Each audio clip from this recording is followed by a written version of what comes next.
The story begins with a grim revelation. In just 10 years, the Eastern Federation Kingdom will collapse under the burden of the 5 great vices, leaving nothing but ruin in its wake. To prevent this tragedy, our protagonist has taken it upon himself to act as their overseer, though he never imagined it would turn into such a colossal undertaking. Originally, he was an ordinary man, trapped in modern life, grinding through 78-hour work weeks with barely a break. But fate takes a strange turn when he wakes up inhabiting the body of a noble in a fantasy world. At first, it seems like a dream come true until he realizes he can't read and he doesn't possess any sort of magic or power. Trying to at least understand the written language, he ends up holding a book upside down, leaving the butler speechless. When dinner comes, a maid serves him a grand feast, and he digs in enthusiastically, thoroughly enjoying the perks of his new identity. Even the bath is prepared for him, and he can't help thinking that being the young master of a count's household is pure bliss. Being pampered and carefree feels like heaven. Yet, there's one huge problem. He has no clue where he actually is. Normally, when someone is transported into another world,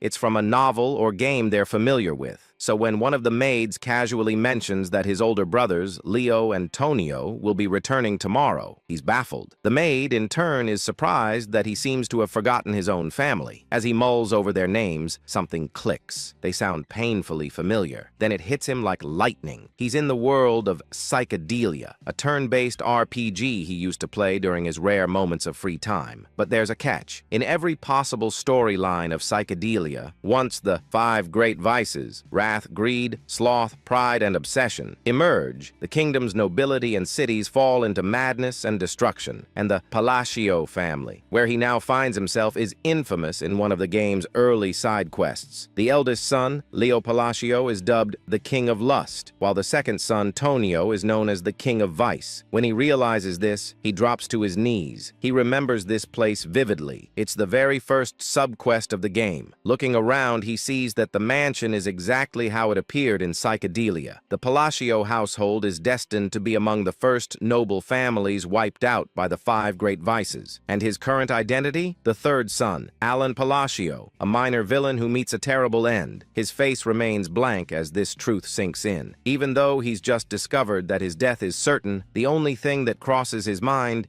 is how much experience that quest used to give in the game. Lying in bed later that night, he's too scared to even close his eyes. He'd honestly prefer going back to his soul-crushing corporate job, because at least there, his life wasn't on a timer. The thought that his luxurious new life will end in exactly 10 years terrifies him more than 6 months of unpaid wages ever could. Still, he refuses to give up. Since he already knows the future events of this world, maybe he can use that knowledge to his advantage. If he can somehow change fate and prevent the rise of the 5 vices, he could save both the kingdom and his own peaceful life. It sounds doable. After all, those vices are still just children right now. The real problem is that he has no abilities whatsoever. How could someone powerless change destiny? 2 months later, he manages to pull off his first major move, though not by his own hand. His knight, Evan, successfully rescues a group of orphans from a human experimentation facility. Evan reports that he's left the care of the rescued children in the hands of a girl named Utia. The young master nods in approval, glad he chose Evan for the task,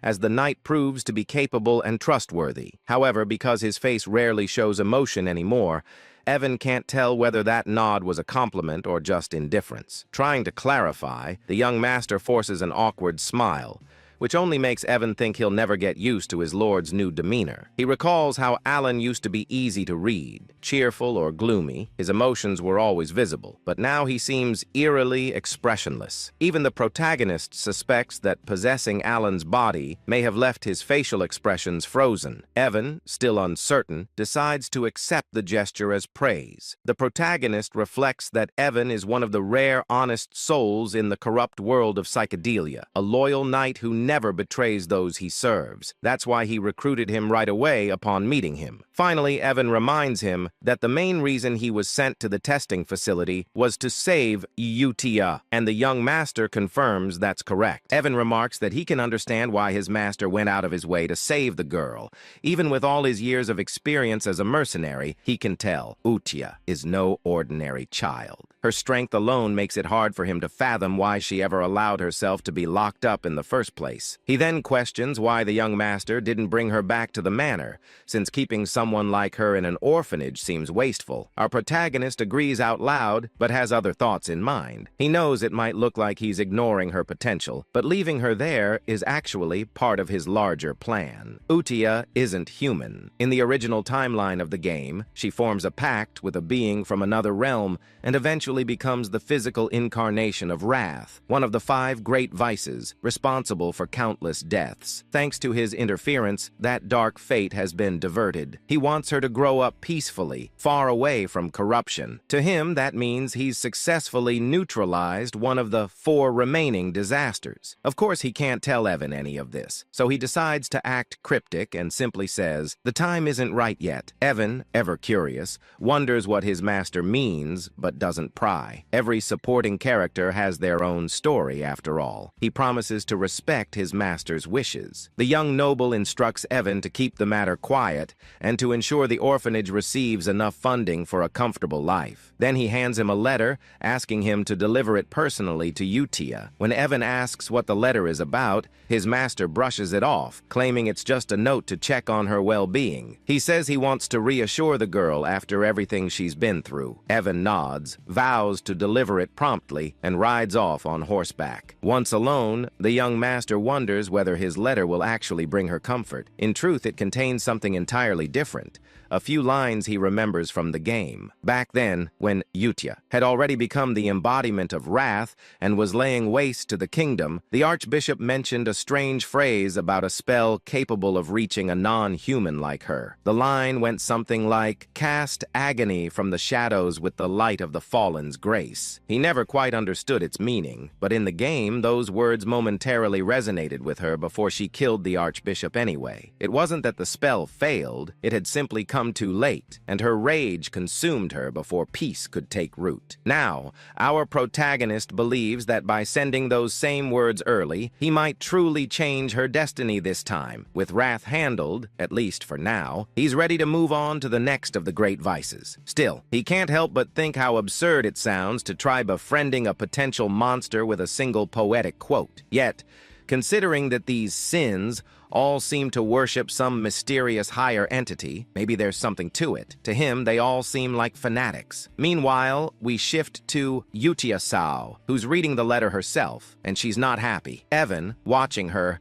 can feel the immense surge of mana radiating from her small frame. It's beyond belief. He admits that she might be the strangest person he's ever met. Her face is emotionless, her voice calm, yet her power screams otherwise. She asks Evan to confirm whether the young master truly wrote the letter. When he nods, she explodes with fury, her mana flaring like a storm. The sheer force is enough to terrify even a seasoned warrior like Evan. Manifesting mana in tangible form, like she's doing, is something only master-level individuals can achieve. Her anger is unrestrained, like that of a jealous lover denied attention. Evan recalls his master's words that it simply wasn't time yet, and blurts them out in desperation. Miraculously, that line works. Utia stills, interpreting the phrase in the letter as a hidden message meant only for her, a secret promise she believes only her master could have made. Evan stands there speechless, completely lost as to what's happening. Utia, still wrapped in her eerie devotion, declares that she understands him perfectly. Her demeanor is chillingly similar to a certain vampire-like guardian from another story. She is, after all, the daughter of monsters, the Scarlet Queen Utia, destined to embody wrath. Back at the manor, our main character feels confident that he's bought himself more time to enjoy his comfortable life. As he drifts off to sleep, he imagines the bright moon smiling down at him in silent encouragement. Before lying down, he places a primrose flower on his bed, thinking it's just a cute decoration. All he really wants is to live peacefully and luxuriously. Is that really too much to ask? Unbeknownst to him, in the Astria kingdom, primrose flowers are used in funeral rites, placed on the wounds or graves of the deceased. Symbolically, it's a terrible omen. The next morning, he's in the library, buried under falling books that seem to be punishing him for his illiteracy. He's currently researching the third vice, or as he likes to call them, the landmines. The process is frustrating beyond belief. Evan soon returns, reporting that they've successfully rescued another child, thanks to the young master's directions. When asked, our protagonist makes sure the child was treated gently after being saved from an underground slave market. Evan assures him that she was, but before their conversation can continue, the library doors slam open with a deafening crash, sending papers flying everywhere. The intruder? Tonio, the second son of the Palacio family. He immediately starts mocking his younger brother, demanding to know how an illiterate fool like him dares to hold a book. Our MC, expressionless as always, just stares back. Tonio's taunting escalates, but the young master decides it's not worth the effort. He plays it cool, saying Tonio can use the library if he wants. He'll be taking his leave. Tonio, thinking he's asserted dominance, grinds his heel onto his brother's head with a smirk. Before things can go further, a knife suddenly whistles through the air, lodging itself into the wall beside them. A new voice cuts through the tension, scolding them for being too loud. The newcomer is Leo, the eldest son of the family. As Leo and Tonio start bickering, our protagonist takes the chance to quietly crawl away, completely unbothered. He remembers that in the game,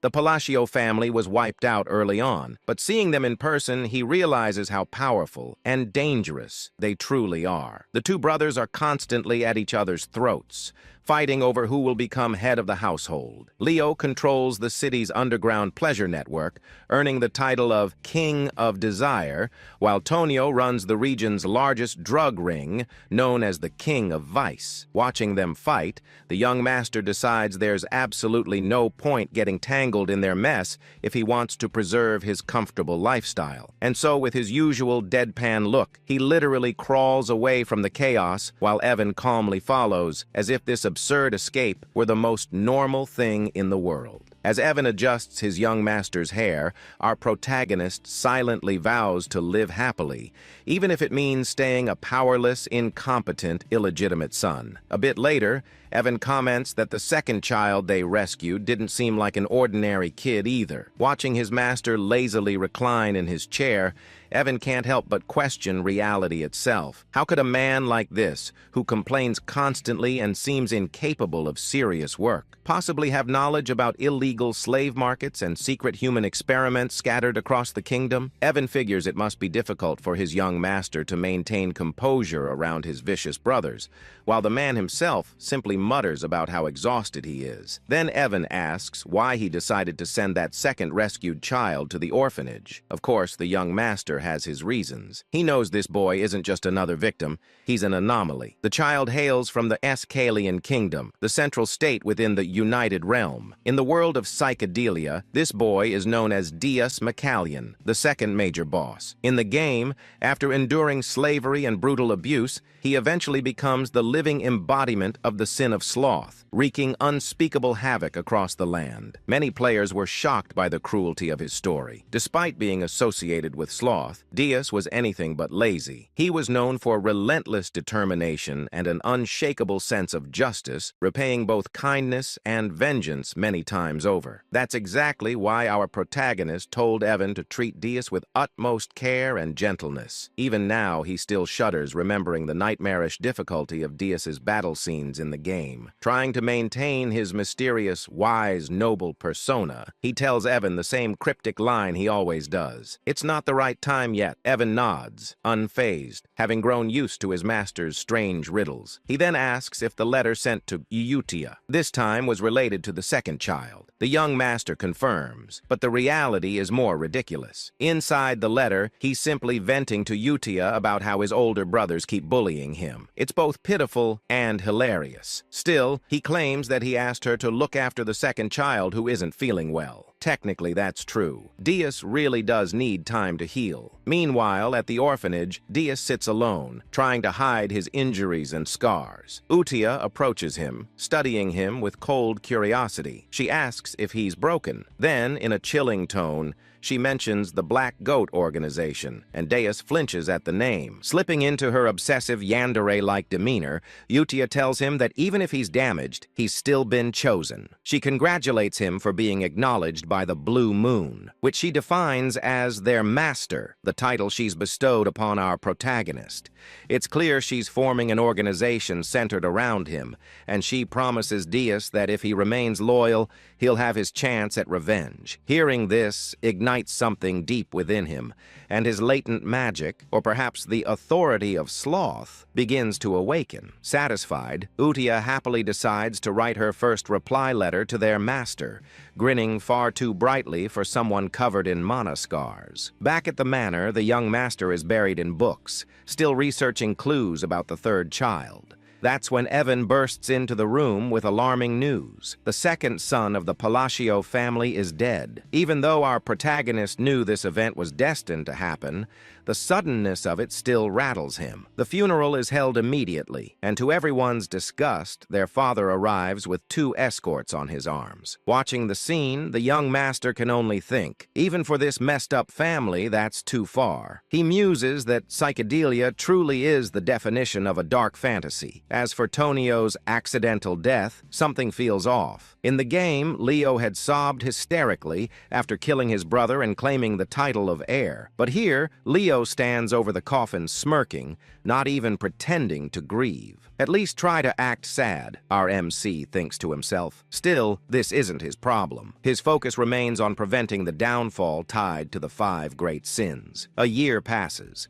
Leo inherits Tonio's criminal network and transforms the chaos into a more stable, though still corrupt, domain. The Palacio estate grows quieter. During that time, Utia and the young master continue exchanging letters, becoming something like pen pals. He figures maintaining that connection will prove useful later. Utia writes frequent updates about the orphanage and the other children's growth. He's quietly proud, especially after noticing the sponsorship list keeps getting longer each month. Evan, munching happily on snacks, remarks that it's strange but definitely a good sign. Then he delivers the update our protagonist has been waiting for. They've located crucial information from the Intelligence Guild, an ancient text about the third child, the next landmine he must deal with. The young master nearly beams with joy. Finally, he can move forward. Everything seems to be going smoothly. Meanwhile, elsewhere in the kingdom, at one of Leo's drug depots, his henchmen brag about how generous their boss is, boasting that his operations now number in the hundreds. Their laughter dies quickly when chaos erupts. One by one, the men turn on themselves, screaming as if something invisible is forcing their bodies to move against their will. The perpetrators are none other than Utia and Deas. Deas manipulates deadly threads of magic, effortlessly erasing the entire group. He then turns to Utia, asking if slaughtering these people is truly necessary. She replies coldly, asking if he pities them. He answers that he doesn't. After all, these scum used human lives to produce drugs. Utia explains that this is purification, necessary to prepare for their master's rise. With a serene, almost divine smile, she says they can't let the place remain filthy when he returns. Dees nods in understanding, or at least he thinks he understands. Together they etch a glowing sigil into the ground. A surge of mana explodes outward, leaving behind a crescent-shaped mark. As they ascend into the night sky, Utia declares that all of this is for their master, the Blue Moon, and that they are his sword and shield. 2 years pass since the letter exchange began. Evan has been relentlessly pursuing leads on the remaining sins, and now he collapses on the grass, utterly drained. A touch of his master's mana restores his energy. Evan announces that they've finally located the 5th child and safely placed them in the orphanage. For the first time in years, our protagonist feels genuine relief. Though his expression doesn't show it, he's deeply moved. He's done it. He's saved all 5 children before their descent into sin. To celebrate, he rewards Evan with cake and tea, praising his dedication, finding the sin of greed. The 3rd child had been the hardest, but they managed it thanks to his insider knowledge from the game. Everything is finally in order. Evan asks why he doesn't seem happier. The young master insists he's thrilled, but his completely blank face betrays him. We even get a close-up of his smile, which is utterly non-existent. Evan just sighs. He's used to it by now. Reflecting on their progress, the young master admits he never imagined things would go this smoothly. In the game,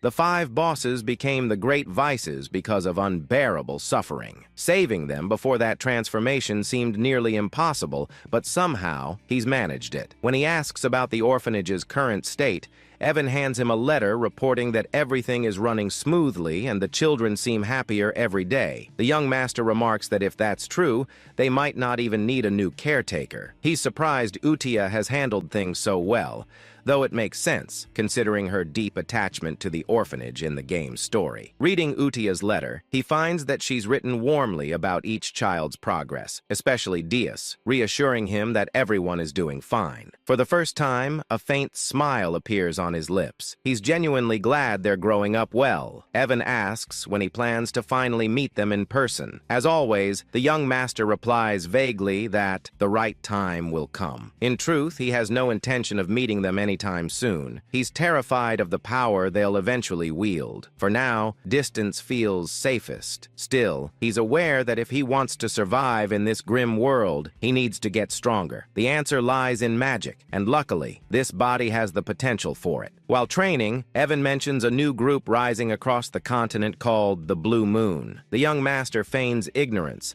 but Evan explains they've been targeting corrupt nobles and criminal rings. Outwardly, he praises them, thinking it's a good thing, but deep down, he's uneasy. He doesn't remember this group from the game. Evan jokingly warns him to be careful, since Blue Moon's next likely targets are the nobility themselves. The young master freezes, then nervously orders Evan to start sleeping in the room next to his, just in case. Meanwhile, at the orphanage, Utia convenes a Blue Moon meeting, the sin of Satyam pride. A girl named Sol Rang Di reports that she eliminated a group of slavers by decapitating them all. She boasts about playing a guessing game with them, promising to spare anyone who could correctly name her eye color. None survived. Then, Rena, the sin of greed, gracefully reports that all bodies were dissolved without leaving a trace. The organization is growing, and its devotion to the Blue Moon is only getting stronger. The sin of misophobia. Radin reports that he also wrapped things up in the south,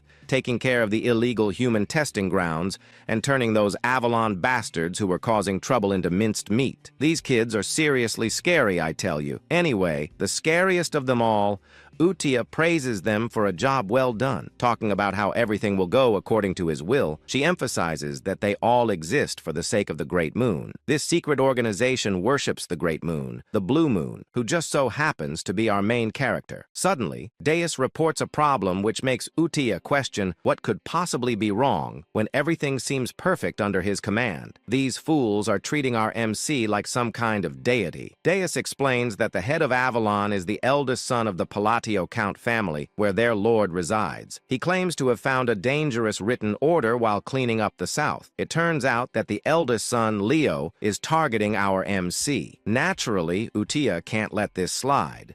She unleashes an intense, murderous aura that sends the other kids cowering in fear. The letter reveals that Leo's plan is to slowly poison our boy after eliminating their father, which sends Utia into a furious rage. Fast forward 2 years, RMC's father, Count Palid, has passed away, and just like before, his funeral is held almost immediately. RMC explains that while the official cause of death is heart failure, it's clear he died from an overdose. Meanwhile, at the funeral, Leo gets news that the Blue Moon has struck one of his facilities. Seriously, couldn't they have waited until after the funeral? Leo keeps asking if everyone was wiped out again. Our main character, who's just casually eavesdropping, realizes that his brother is becoming increasingly cautious about the Blue Moon. As the Count's funeral wraps up without a single tear shed, our MC decides he doesn't want to get tangled up in all this drama, and quietly slips away just as his brother shoots him a planning glare. When Evan asks what our MC plans to do next, since it looks like that jerk of a brother is on track to become the new Count,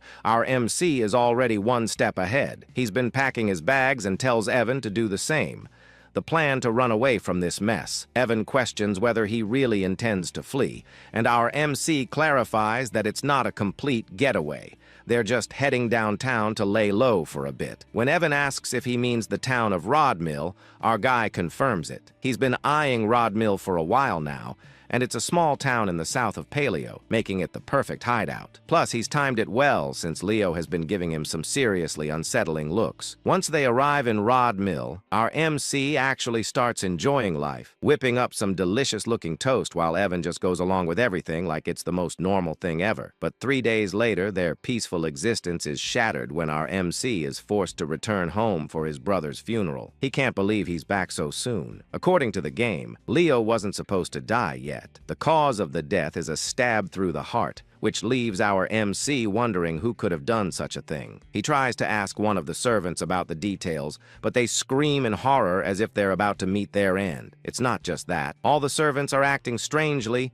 overly apologetic, and treating him like he's some kind of mafia boss. He can't help but wonder what's going on with these people. As he's making his way out, Evan catches up to him, and he asks him if he found out why the servants are acting so weird. Evan claims he did, and playfully wonders if our MC was the one who made the Avalon drug organization disappear overnight. Turns out Leo was the head of that organization, and now that he's gone, it seems like the whole thing vanished without a trace. We then flash back to the day our main character set off for Rodmill. Inside the carriage, Evan was curious, asking why he's heading to a small town like Rodmill instead of a bustling city. Our MC explains that a city is simply not an option for him. Rodmill is his ultimate destination, the end game in all his plans. He shares that his mission is straightforward: save the 5 great sins from their misfortunes to prevent the world from crumbling. Plus, since Rodmill isn't part of the original story and has a villa, it's the ideal spot for him. A villa is a separate estate, making it the perfect hideaway for a laid-back noble like him, where he can relax and do absolutely nothing. Honestly, I share that dream. If you like this video, it would really help me out with my bills and give me some much-needed downtime. Anyway, our MC gets serious when answering Evan's question, insisting that everything he does has a purpose. But after hearing the same old responses for a while, Evan calls him out, pointing out that he always uses those same lines when he wants to dodge a question.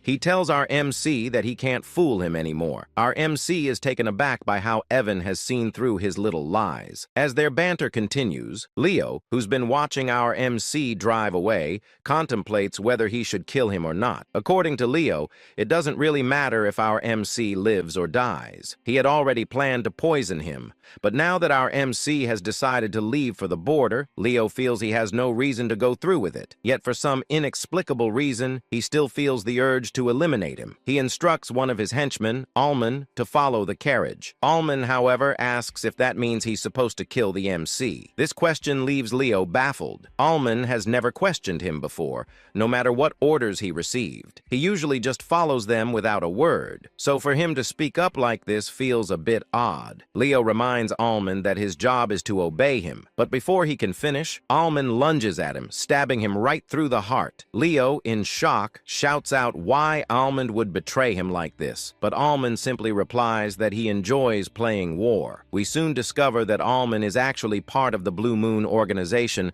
and his real name is Hidden. He explains that they've been taught a creed by Blue Moon. Since the Blue Moon is essentially RMC's sword, it makes sense for them to act according to his wishes. However, if anyone dares to threaten the Great Blue Moon, RMC, they're allowed to take matters into their own hands, meaning they can eliminate the threat. Hidden reveals he's been waiting for Leo to give the order to kill their lord, and he can't believe it took 2 years for that to happen. Leo tries to argue that his subordinates won't let Hidden live, but Hidden counters that with Leo's death, the entire organization will be wiped off the continent forever. Looking at Leo's lifeless body, Hidden can't help but comment on how unfortunate this all is. If Leo hadn't tried to kill their great master, he might have lived a few more months or even years. Meanwhile, in the present, our MC is enjoying his dream life in the small town of Rodmill. He wakes up whenever he wants and shares delicious meals with Evan, living the life of a true noble. But his fate would have it. His peaceful existence is shattered when he receives a letter. The letter requested that he step up as the next head of the family. Just like that, his carefree life came to an end a mere 4 days after it began, forcing him to return to the palatial state. However, things felt off. The maids and other staff were acting strangely around him. He couldn't help but wonder what was behind their odd behavior. Then Evan teasingly asked him when he had become the shadow leader, leaving him completely baffled. baffled. It dawned on him that all this fuss was due to the bizarre circumstances surrounding his brother's death, which had led to his current predicament. In his usual dramatic fashion, he started sobbing, pleading with Evan to help him understand why he was seen as the villain in this story. Evan pointed out that since he stood to gain the most from the situation, it was only natural for people to suspect he had a hand in his brother's murder. Right after he left the estate, Leo was killed, and our main character had the perfect alibi to step into the role of the next count. Realizing how his plan to avoid this mess had backfired, he felt a wave of frustration. But Evan tried to lift his spirits, explaining that with the drug organization, Avalon out of the picture, and his brother gone, he wouldn't have to worry about anything anymore. Evan jokingly added that in short, our main character was now the new shadow leader of the county, who had supposedly orchestrated the assassination of a swordmaster. Despite Leo's scummy reputation, he was still regarded as a swordmaster. Our main character began to ponder where to even begin, as he couldn't think of any organization capable of taking out a key figure in the underworld so swiftly. He asked Evan about the group he had heard hunted other organizations, to which Evan wondered if he meant the Blue Moon. Our main character speculated whether the Blue Moon could be behind his brother's death and the downfall of Avalon. However, Evan quickly clears things up,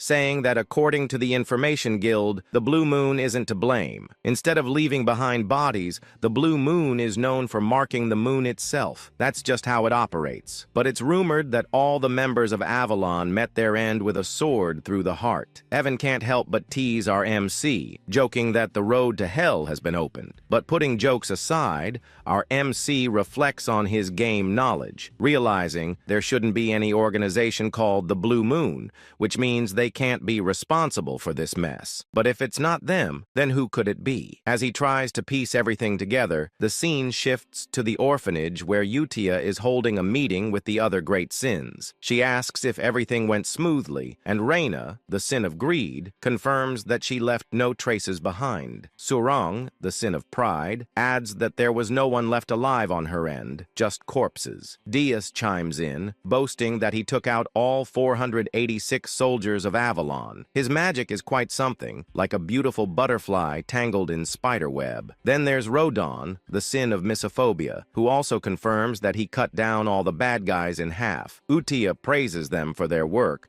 but she's a pretty intimidating child. There are whispers that she's actually over 1,000 years old in the novel, but who really knows? That's how Avalon, the most notorious drug organization in the world that brought doom to the Asteria Kingdom, was wiped out in just 5 days. But suddenly, Rodon mentions that he doesn't think the cleanup was flawless. When Utia asks what he means, Rodon explains that he stumbled upon some intriguing documents linked to the nobles associated with Avalon, particularly the Altia Doctum, which has some deep ties. Hearing this, Utia's magic starts to flare up, and she tells the others they already know what she's about to say. It's time to wipe them out. Redden promises to handle it quietly. Moving on, Udikai then asks if the Information Guild is clean and whether they have any ties to Avalon. Rena confirms this, explaining that the guild matter is being dealt with separately from the other issue concerning the Blue Moon. Deiji, on the other hand, claims that all the guilds behave similarly, referring to it as the Hell Sword crafted by the Swordmaster. Hearing this, Reina inquires if she should keep tabs on our MC's movements, to which Udikai agrees, emphasizing that this entire situation must not reach that person's ears. She insists she has mentioned this multiple times, and they should all be aware of it. When she refers to that person, she essentially means our MC. Dias points out that since that person's family targeted them first, the order to eliminate them wasn't sanctioned by them. Upon hearing this, Udia starts to panic. In her opinion, all their actions must be driven by a direct order from RMC. She claims they are essentially swords, and a sword should never think for itself. She declares to the other sins that from this moment on, all members of the Blue Moon must only act on orders, and they should take this decree seriously. This leaves the other sins feeling a bit uneasy, as Udia adds that they must never disappoint that person no matter what. Inwardly, Dias thinks he can't quite grasp any of this. For someone as powerful as Udia to feel anxiety and restlessness simply because she's discovered by that person seems excessive. But nevertheless, he tells Udia that he understands. They conclude their meetings by chanting that everything is for the Great Moon, which is essentially afraid how the Shadow Garden from eminence in shadow, wraps up their meetings. Meanwhile, back to our MC, he finds himself buried in paperwork as the new Count of Palacio. He explains that after his brother's funeral, he faced a full month of endless duties, and he feels overwhelmed by them. He starts shedding some tears, lamenting that he just wants to loaf around and do nothing. This fool even claims that's what it means to be a noble. Anyway, he couldn't help but think that even though he had made quite a few enemies, his brother Leo's death was supposed to happen 6 years from now. But with the strange circumstances surrounding all his brother's deaths, everything shifted. And now all the family responsibilities had landed on him as the sole heir. Just then, a few ministers from the county walked in, bringing even more paperwork for him to deal with. He closed his eyes and started to wonder why everyone in the county suddenly seemed to be working so hard. Back when his father was still the count, they would slack off and treat work like a rainy school day. He waved at them, signaling to drop the paperwork on his desk. But in the minister's eyes, he was radiating a deathly aura. They began to worry if they had somehow angered him, with some even vowing to work even harder to avoid any consequences. He was a secret mastermind who would eliminate anyone who displeased him, but having been a former workhorse himself, he wasn't handling all this pressure very well. He wondered if it would be possible to get the ministers to do all the work for him. Later that night, Evan was a bit shocked to find out that our boy had reached the 2nd tier in magic after just 2 years of self-study in poisoncraft, which meant he was quite talented and not shy about showing it. The little rascal was casting spells all over the house. Normally, it takes about 4 to 5 years of instruction to reach the 2nd tier in magic, and it often requires a natural talent as well. Our protagonist agreed that his magical talent was pretty decent. Deep down, though, he knows he's been practicing hard for self-defense because something just doesn't feel right. To wield magic effectively for protection, one must have perfect control over their mana, just like he's managing to do at this moment. Still, he can't help but wonder what good his magic is if it's only half-baked. He insists he's tried every type of magic this fantasy world offers, and at first, it was thrilling. He thought that mastering magic would mean he'd have nothing to fear, but now it feels more like he's scrambling to learn magic just to save his own skin. That's when the harsh reality hits him. His mana capacity is alarmingly small. Without enough mana, there's no magic, and that spells trouble, possibly even death. As he wallows in his predicament, we discover that innate mana capacity is akin to an athlete's natural weight class. While some are born with extraordinary talent, our main character is stuck with a minuscule mana pool, and no amount of training will change that. Yet he clings to a glimmer of hope. If all else fails, there's a way to fix it. Just then, Evan interrupts his thoughts, announcing that his invitation to the ball has finally arrived, leaving our present puzzled about what he's talking about. The scene shifts a few days later to the grand ball, where our main character makes his entrance in some truly majestic attire. The fit is impressive, but being the introverted guy he is, he claims to be already worn out, even though he just got there. This party, let's call it what it is your typical aristocratic gathering in the southern part of the Asteria kingdom. It's basically a meet and greet for nobles, and since our MC is about to be sworn in as a count soon, he really has to show up. He gets into serious mode, thinking this is his golden opportunity to network with the nobility, which is crucial for his ultimate goal of living a peaceful life. But soon enough, he realizes that making those connections is going to be a lot tougher than he thought, as everyone seems to be fleeing from him in sheer terror. He even tries waving at them, but they literally just run away. Evan, his friend, tries to lift his spirits, telling him not to be down,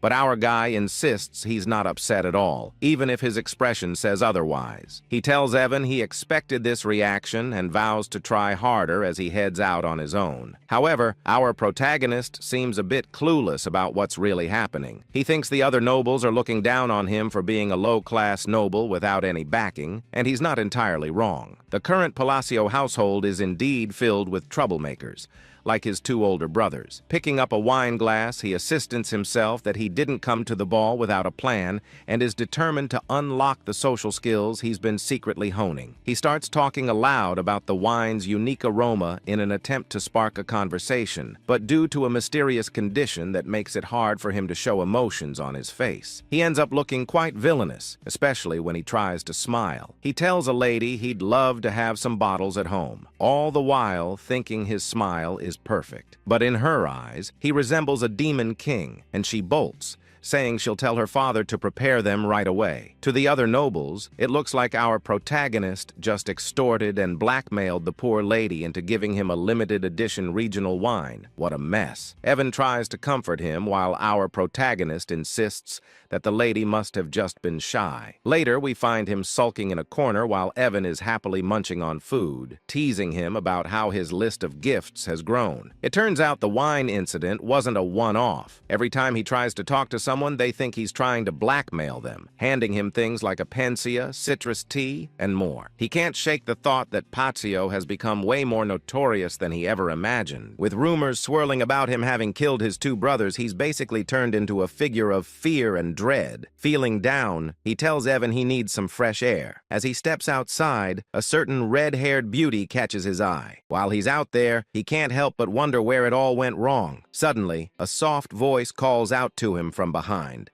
asking if he has a moment. He turns around, puzzled about where the voice came from since he doesn't see anyone. Looking down, he finally spots a cute young girl who introduces herself as Loria, the third daughter of Duke Altia. Hearing the name Altia, our MC recognizes it from the game, and he explains that the Altia family was one of the 3 major shadow players in the psychedelia game known as the Northern Troublemakers. This realization stung a bit, as he had hoped someone normal had actually spoken to him. He also wondered why he couldn't recall this girl at all had she not appeared in the game. Loria, however, was straightforward, asking him to lend her his strength for protection, as she will be facing an assassination attempt soon. Loria explains that she's in serious trouble and needs our protagonist's help, but when he looks at her, it's clear he's unsure. You see, Loria has been living under the protection of her father's mistress, but now that her father's health has taken a turn for the worse, she fears her older sisters might try to eliminate her. Our main character can't help but think this situation mirrors his own past with his brothers. As he gazes at her, it dawns on him that the reason he didn't recognize Loria from the game is that she must have already been dead and never made an appearance. Loria, looking as adorable as ever, pleads for his assistance, claiming that with his abilities he could really make a difference. But our protagonist firmly turns her down. She insists she's not coming to him empty-handed. If he saves her, she promises to share half of the Ultia family fortune. Still, he walks away feeling a twinge of sympathy for her. Deep down, he knows he can barely manage his own magic, so it's best not to give her any false hope. Despite wanting to help, he's not the all-powerful figure everyone thinks he is. As he heads into the party room, he can't shake the image of Loria's sad face, which makes him feel guilty. He wishes her luck before stepping inside. Meanwhile, Dees and Ren, who have been observing from a distance, start to wonder what their next move should be since one of the Ultia family members has approached their master. Deus ponders whether he should report this to the Red Moon, a code name for Utia, but Ren reassures him that everything's okay, because according to their intel, Loria is the only member of Altia not tangled up with Avalon. This means she's pretty much safe since Ronan, the one with the sin of Miophobia, has gone off to deal with the rest of her family. They've decided that the rest of the Altia household is going to be wiped out, all under the orders of the Red Moon. Ren adds that their main mission right now is to ensure their master doesn't catch wind of anything related to the Avalon situation. Meanwhile, our clueless main character is left wondering why everyone seems to be avoiding him. Does he have some sort of invisible barrier keeping people at bay? Just then, the red-haired woman from earlier approaches him, and it genuinely brings a smile to his face. Well, more of an inward smile since he can't believe someone actually acknowledged him. He thinks maybe this time he'll actually manage to socialize, but as he turns around,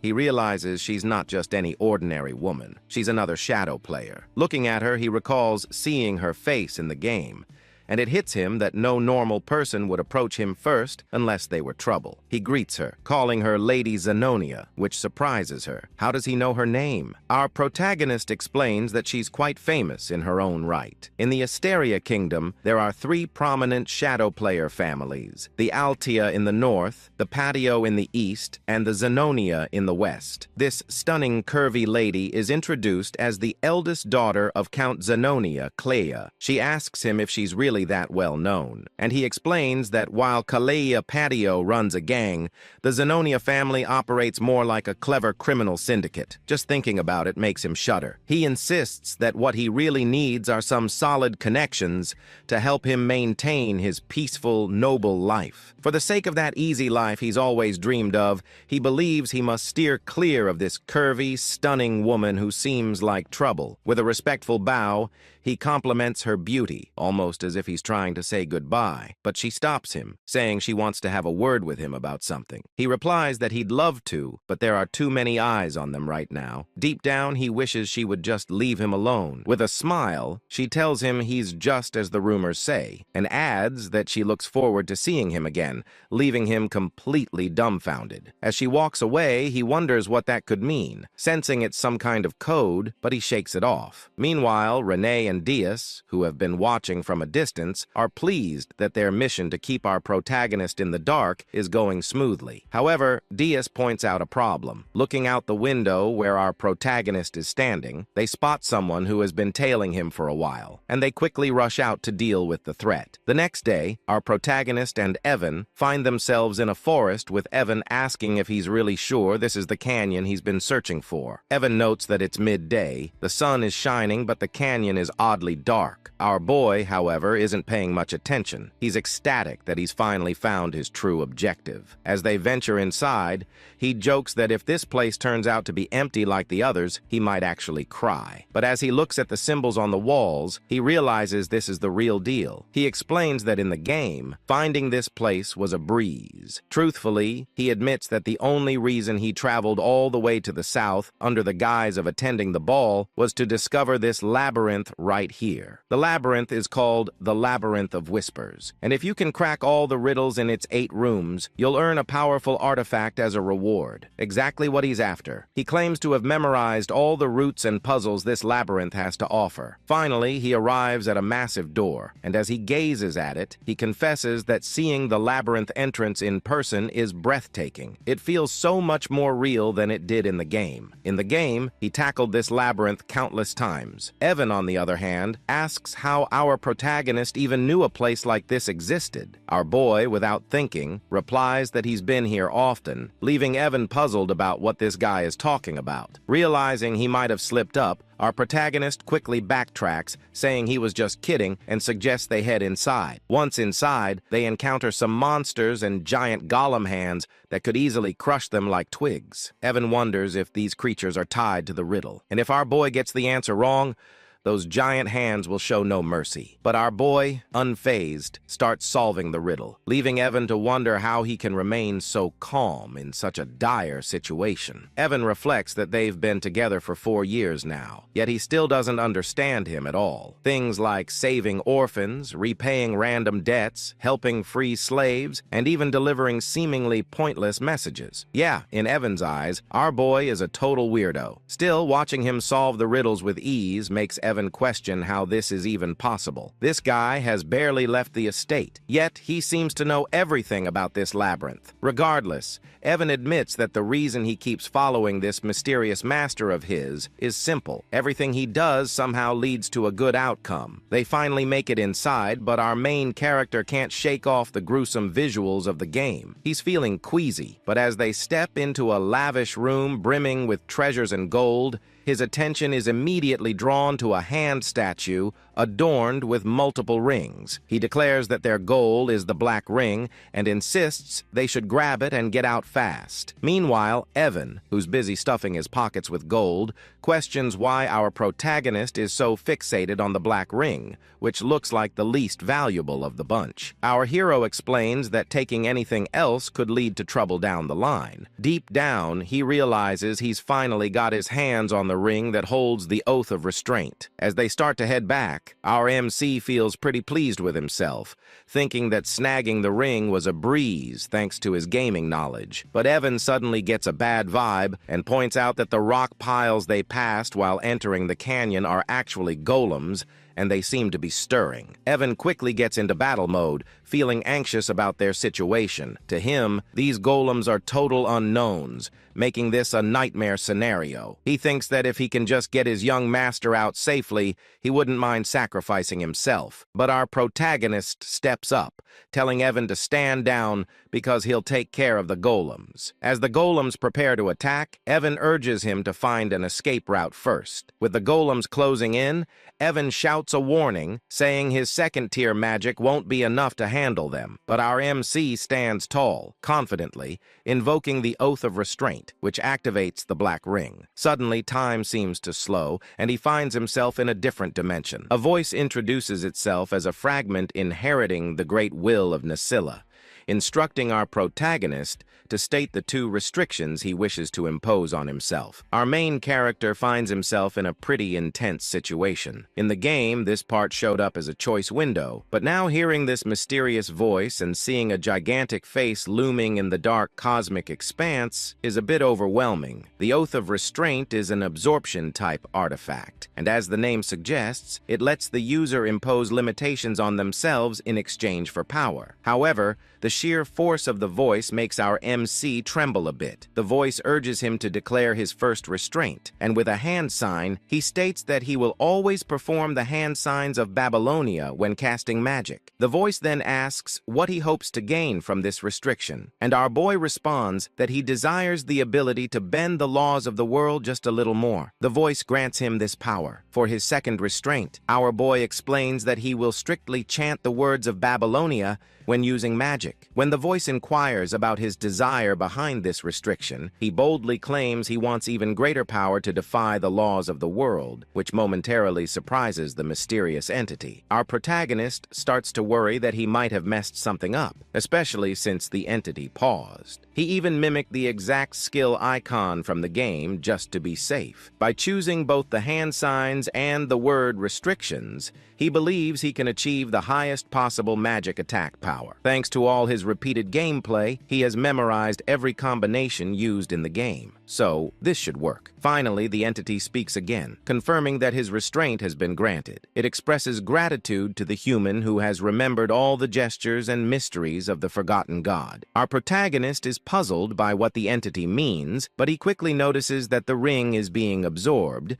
indicating that all the restrictions were successfully applied. The entity concludes by telling our MC that it will always be watching over him as the one who will inherit its will, whatever that means. Just then, time seems to start flowing again, and it's right as the golems launch their attack on our MC. Evan tries to reach him, but our hero, unfazed, begins to cast his magic. He can't help but chuckle at his own spell, thinking how in the game it looked so impressive and powerful. But now, thanks to his meager mana, it's just so small. He gathers it in his hand, reflecting that no matter how hard he pushes himself, this will always be his limit. But hey, it's time to test out his new restraints. I have to say, his magic looks majestic. Maybe it's the pose. Anyway, he starts chanting, with the first word being refraction, which makes his magic begin to take shape. Then comes repulsion, causing it to swell in size, transforming into a stunning blue light of electric magic. The magic ball is massive. Using hand signs, he adds another chant for direction, and finally, he unleashes it. The way he does it is so grand,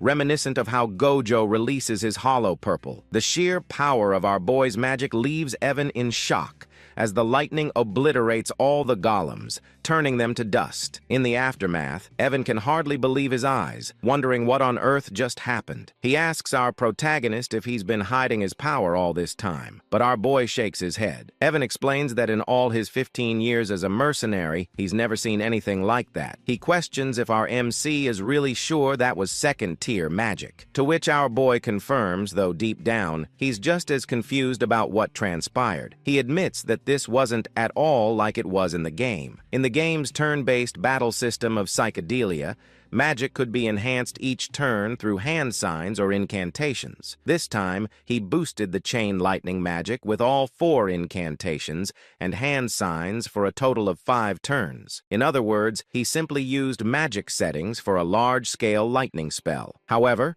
because of his restraint oath, he had to use the hand signs and incantations for all his magic, meaning his spells were enhanced time and again. Even so, our protagonist felt that the second-tier magic he used was a bit over the top, and the results exceeded his expectations, which caught him off guard. Meanwhile, Evan was just relieved they made it out, and as he sat down, he remarked that watching the battle was way more exhausting than actually fighting. He asked our protagonist, who had created such an unpleasant canyon. After a moment of thought, our hero realized that the Maze of Whispers had a different name in the game. The map layout and strategy guide were posted on the game's community website, and it was called The Maze of Paladon. He told Evan that a guy named Paladon was the one behind it, but Evan was too worn out to even process that information. I really love this duo. Our protagonist grabbed Evan, saying they needed to head back home because he had something in mind to do once they got there. This made Evan question why his usually lazy master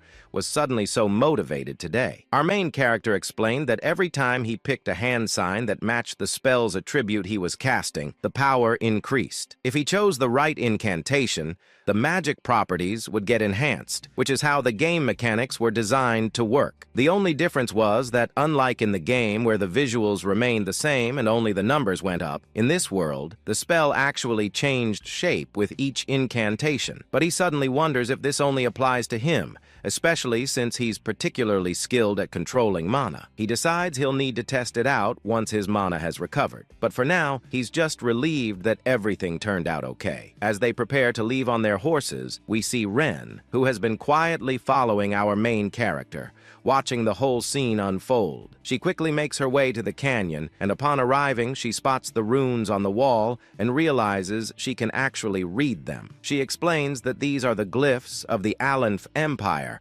which essentially tell the story of the era of the forgotten outer gods. Renee's eyes catch another glyph hidden in a corner, which she translates as "for my friend, who shall be left alone from the coward Palin." As she examines the glyphs more closely, a smile spreads across her face. She shares that the one who halted the invasion of the dark creatures, standing victorious against the Alcal-Kalaka that devoured the hearts of the citizens, was none other than the brilliant emperor known as Palin the Great. The reason she knows all this is that she inherited all this knowledge at birth thanks to the ancient library she received. She briefly recalls our main character mentioning that Palin was the one who built the canyon.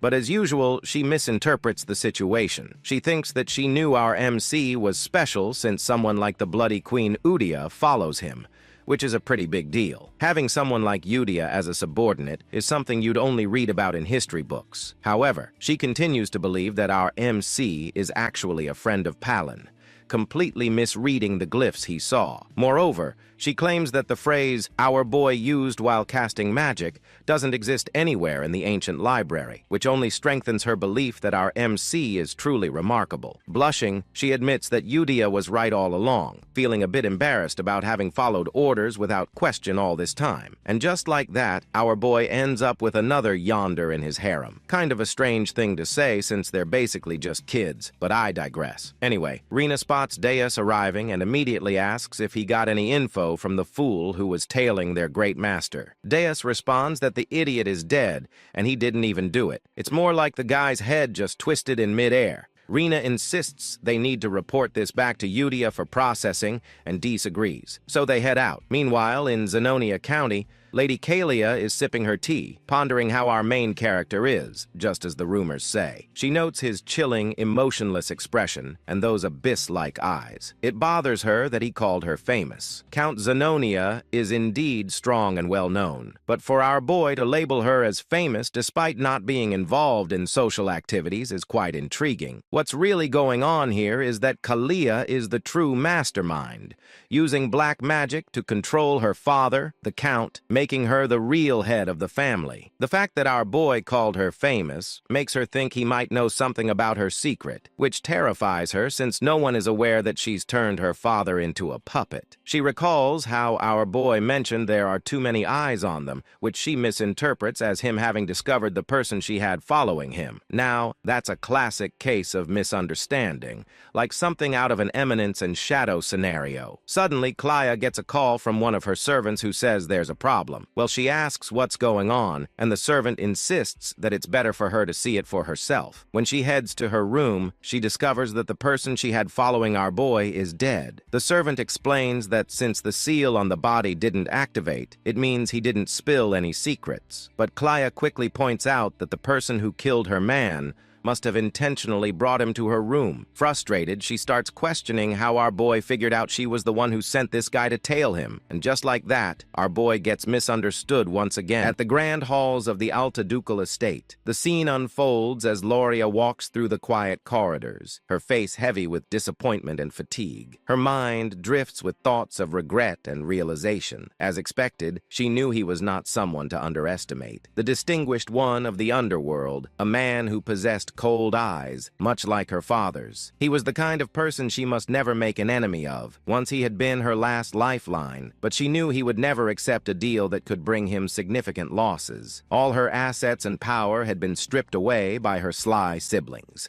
The eldest daughter, Mararian, the second son, Ki, the eldest son, Tamion, and the second daughter, Pai. With nothing left, she had survived only through her father's love and mercy. But now, even that seemed uncertain. As she walked deeper into the estate, lost in despair, she whispered to herself that she no longer knew what to do. The moment she entered the estate, the maids rushed toward her in panic, their voices trembling. They cried out, calling for Lady Loria, their faces pale with fear. They told her that Lady Pine and Key had taken their own lives. Shock spread across Loria's face, her body frozen in disbelief. Her thoughts raced. Those people would rather stab their own family, and yet they took their own lives. It didn't make any sense. Fear gripped her heart as she asked about Tamalian and Marianne. Soon after, she was shown a horrifying sight. Both Talon and Mararian lying lifeless, their swords buried into each other's chests. Gloria's body trembled as terror consumed her. Her mind screamed with confusion, wondering why and how such a tragedy had occurred. Meanwhile, outside the Altia estate, Radon was seen leaving swiftly, a faint smirk curling on his lips as he muttered to himself, "Successfully eliminated." Gloria's mind flashed back to Alon's earlier words, the ones that had hinted that good things would soon happen. Remembering that, she felt an icy dread run through her veins. A realization struck her. The true mastermind of the Count's household, the one who had hidden his claws and waited for the right moment to seize power, had finally made his move. This was exactly what he meant. Now she had become the only successor in the ducal family overnight. A bitter laugh escaped her lips as she wondered what kind of monstrous devil she had made a pact with. But she knew there was no going back now. Those who betrayed him had already met terrible fates. There were too many precedents. She told herself that she must walk the path she had chosen, no matter how dark it became.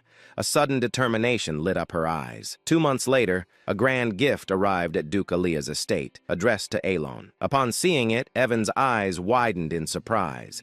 It was a bottle of Cernant's wine, a rare and luxurious drink that cost thousands of gold per bottle. He was amazed, saying he had never expected to see such a treasure. When Elon read the letter accompanying it, he realized that the gift had not been sent by Duke Altia himself, but by Loria Alea. It seemed that the youngest daughter had prepared it personally. He was confused, wondering why she would send it to him. The thought stung his conscience, reminding him that he hadn't been able to help her when she needed it most. He turned to the servant and asked if it was truly meant for him. The servant confirmed that the Duke herself had prepared it and ordered him to deliver it personally. That single phrase of the Duke herself made Alan pause. Realization struck him. The youngest Loria had become the Duke. In the next scene, Loria was shown in her office, busy with documents. When her work was finally done, she leaned back, stretching her arms as she softly remarked how quickly 2 months had passed. After her father's funeral, who had passed away due to illness, she had officially become the Duke following the succession ceremony. She recalled how she couldn't even enter that office before. The death of her siblings had happened so suddenly, yet no one had suspected her at all. She had an alibi. She was attending the ball at the time. Back then, her secret organization had been destroyed by her siblings,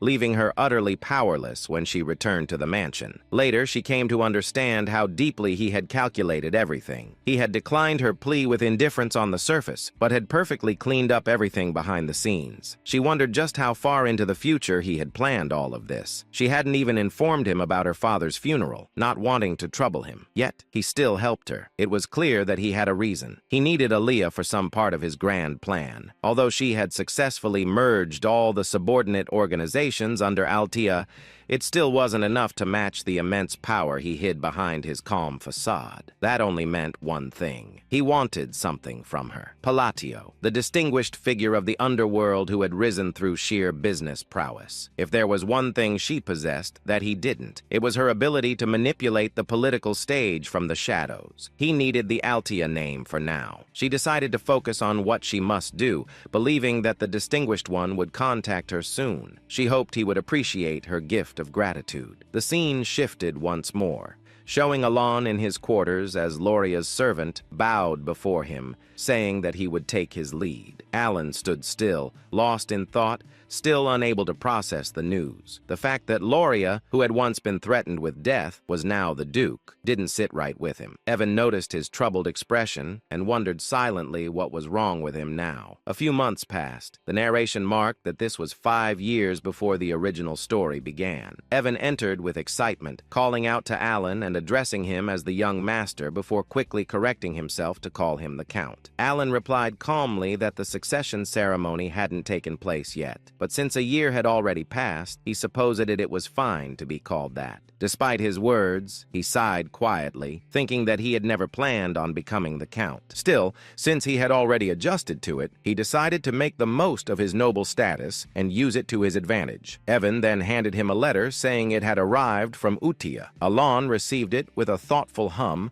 asking if there had been any information found about the assassins who killed Leo. The two men walked into the library, and as they took their seats, Evan responded that nothing had been revealed yet. The Information Guild was still investigating, and they would have to give it more time. He then looked at Alon curiously and asked what his next goal would be. Assuming that revenge was not his intention anymore, both of them sat in silence within the Grand Library. Alan sat in deep thought, realizing that all the things that slightly differed from the original game were probably butterfly effects caused by his own actions. Accepting this, he decided that he would simply be prepared for any unexpected events that might come his way. Evan, observing him, remarked that he suddenly sounded like a real count. Alan responded casually and brushed it off, but his curiosity soon drifted to the letter he had received. He wondered what Utia had written this time. Opening the letter, Alan began to read. Utia had written warmly, asking if he had been well. She mentioned that, as always, they were all doing okay, and that everyone was pursuing their own hobbies. Dios's puppet shows had now reached a professional level, while Cioler loved to play and learn with her friends. Reinar quietly spent her days reading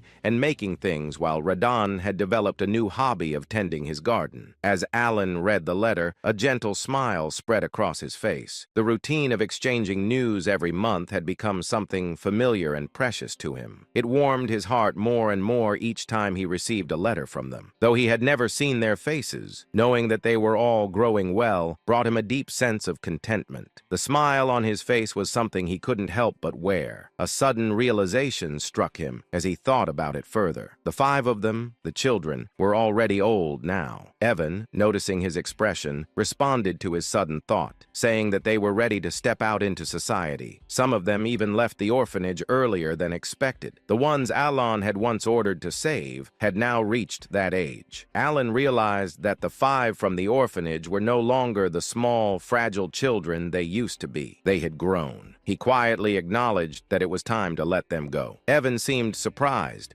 reminding him that he had placed them all in one place because they had been wounded. But Alan calmly reasoned that there was no need to do that anymore. The time had come to let them go. He thought to himself that he had cared for them enough to ensure they would not awaken as deadly sins, and because of that, they should be fine now. Evan agreed, noting that since they were all in good health, it was time to move forward. Alan's mind drifted toward his knowledge of the original game. Each boss battle had a rough outline of its setting revealed through narration. Utia possessed the talent of faith. Dios had the talent of the sword. Rina had the talent of studying. Seorang had the talent of a fighter. Roden had the talent of an apostle. If they used their talents in the right fields, they would surely thrive. The thought filled him with satisfaction, as he mentally declared it a perfect plan. Feeling determined, he decided that while he was at it, he should also prepare a gift for each of them. He had planned on giving them gifts anyway, and now seemed like the right time. As evening arrived, his work for the day finally came to an end. Evan stretched and exclaimed with relief,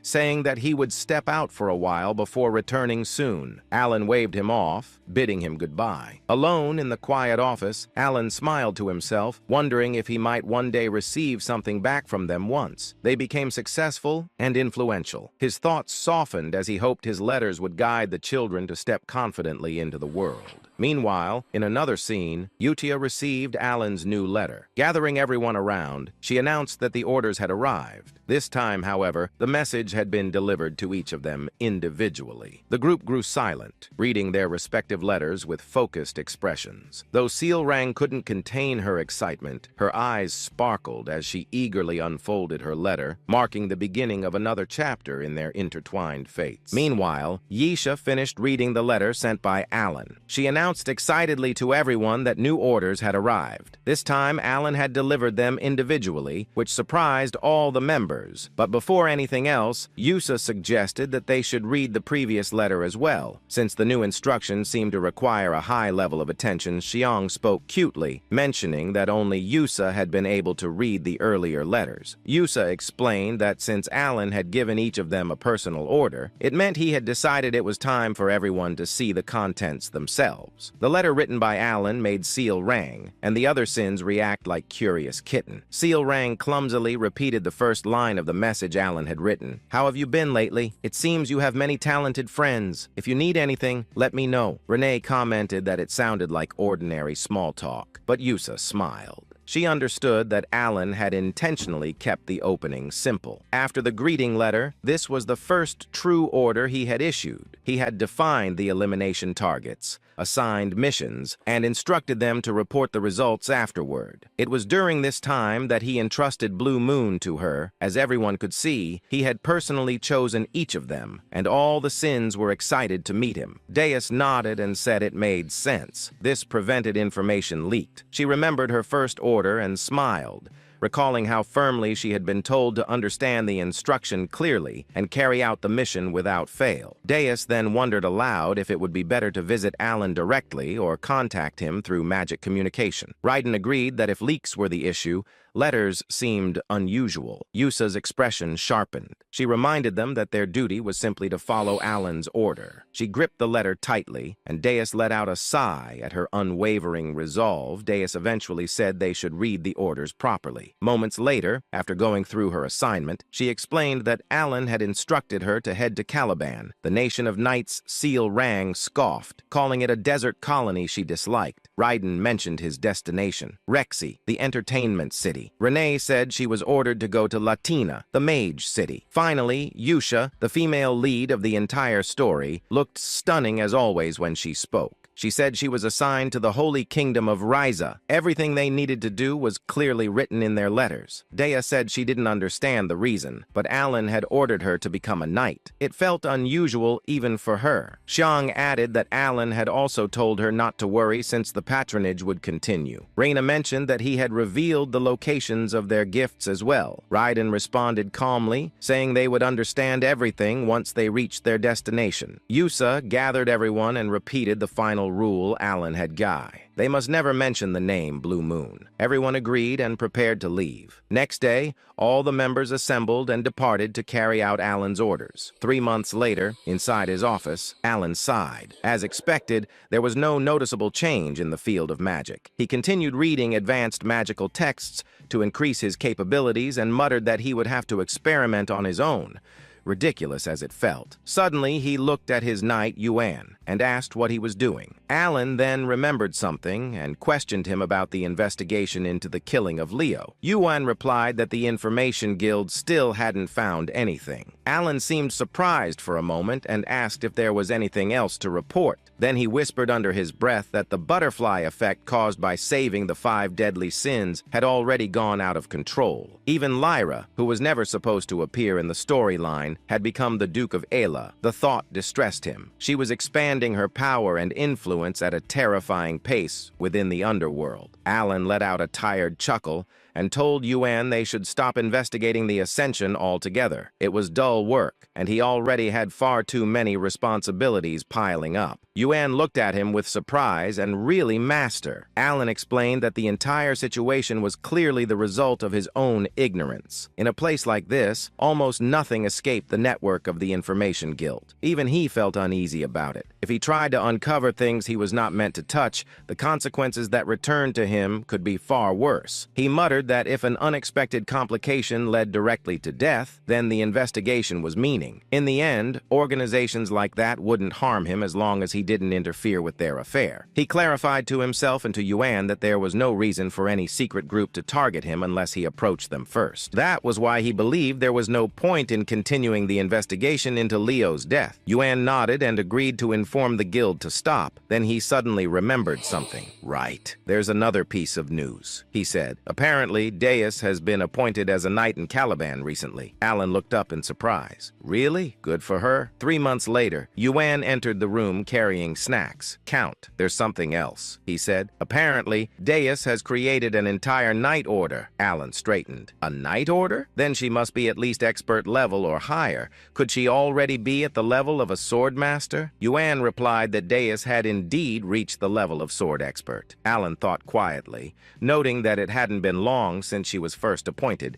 Students across the continent were now talking about it, claiming the world would see a 5th Master Knight within 10 years. Alan raised an eyebrow. Deus, the future Master Knight. You mean the one they call the Sword of Caliban? Yuan chuckled. Yes. She's incredibly talented. Caliban must be in an uproar because of her. She keeps gaining more recognition and followers with her swordsmanship. Alan silently admired her progress. 6 months later, almost a full year had passed since the 5 deadly sins left the orphanage. Alan had slowly grown accustomed to the responsibilities of a count when Yuan rushed in again with news. Count, something very recent just came in. Alan asked what it was. Yuan replied, Deus officially become the Sword of Caliban. Alan froze in place. That meant one thing. She had become the 5th Master Knight. In the next moment, Alan said calmly that only a sword master could become a Master Knight. He explained that the sword master of Physidalia was a superhuman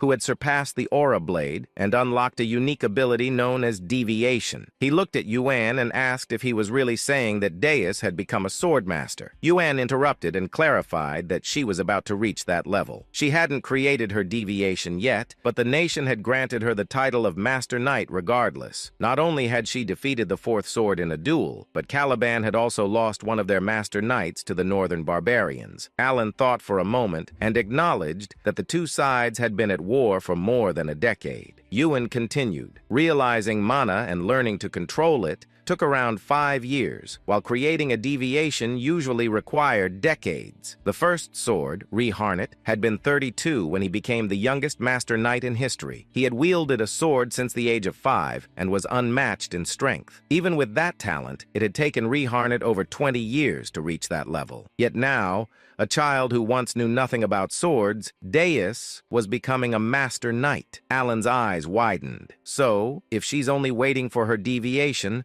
does that mean she has already surpassed Reharnet? She might reach Swordmaster status soon. A small smile appeared on his face. Maybe I can benefit from her sooner than I thought. Yuan quietly took note of his reaction. Alan looked at the letter with surprise and murmured that perhaps he couldn't do anything more. But Yuan immediately insisted that he should not blame himself. Alan held the letter again and explained that he only ever received letters from Yusha. Even after she left for the Holy Kingdom, she continued to send them regularly. Every letter contained news about the 5 deadly sins she grew up with. It seemed they stayed in close contact. He sighed.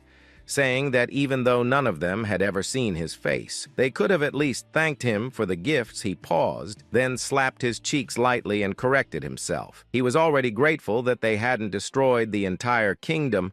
After awakening as the 5 deadly sins, Alan whispered that as long as they were living well, he was genuinely happy. Then scene shift to Caliban, central area of Kritham. Caliban, the central district where high-ranked nobles resided, held the grand mansion of the illustrious Sor Scaplif Knight Order. Inside, countless knights practiced their swordsmanship. At the top of the hill stood Deus, now in full knight uniform. He looked immense, calm, and strikingly handsome. His title echoed across Caliban. Deus Mark Lane, captain of the Sor Scaplif Knight Order, youngest master knight in history. A girl suddenly waved at him with joy. Brother Deus smiled back. He looked far older and more composed than in his childhood. He smirked softly, thinking that even after a full year had passed, the memories still made him feel embarrassed. He remembered the day he lost everything to the black corruption, how his sister fell into darkness. Deus had been consumed with uncontrollable rage, trying to protect her. His hatred dragged him down repeatedly to the point where he was nearly imprisoned. He had completely fallen into the dark. The fact that the great moon saved his life wasn't reason enough. He had sworn his allegiance out of desperation, believing it was the only path left. He thought of Yosha's voice and reminded himself of the promise he had made to take revenge with his own hands. Working under Blue Moon placed him in countless dangerous missions. He never complained, never hesitated. Each assignment became a stepping stone toward facing the black forces. After several years, he finally received his first personal order. When he opened the last letter, he had been confused. The order was different from anything Blue Moon had given before. It led him to a small inn in southern Caliban, where he was told to retrieve a gift. At first, it didn't excite him. Gifts meant nothing to someone who had lost everything. But when he arrived at the location, Deus instantly understood what his master Alan had been trying to give him.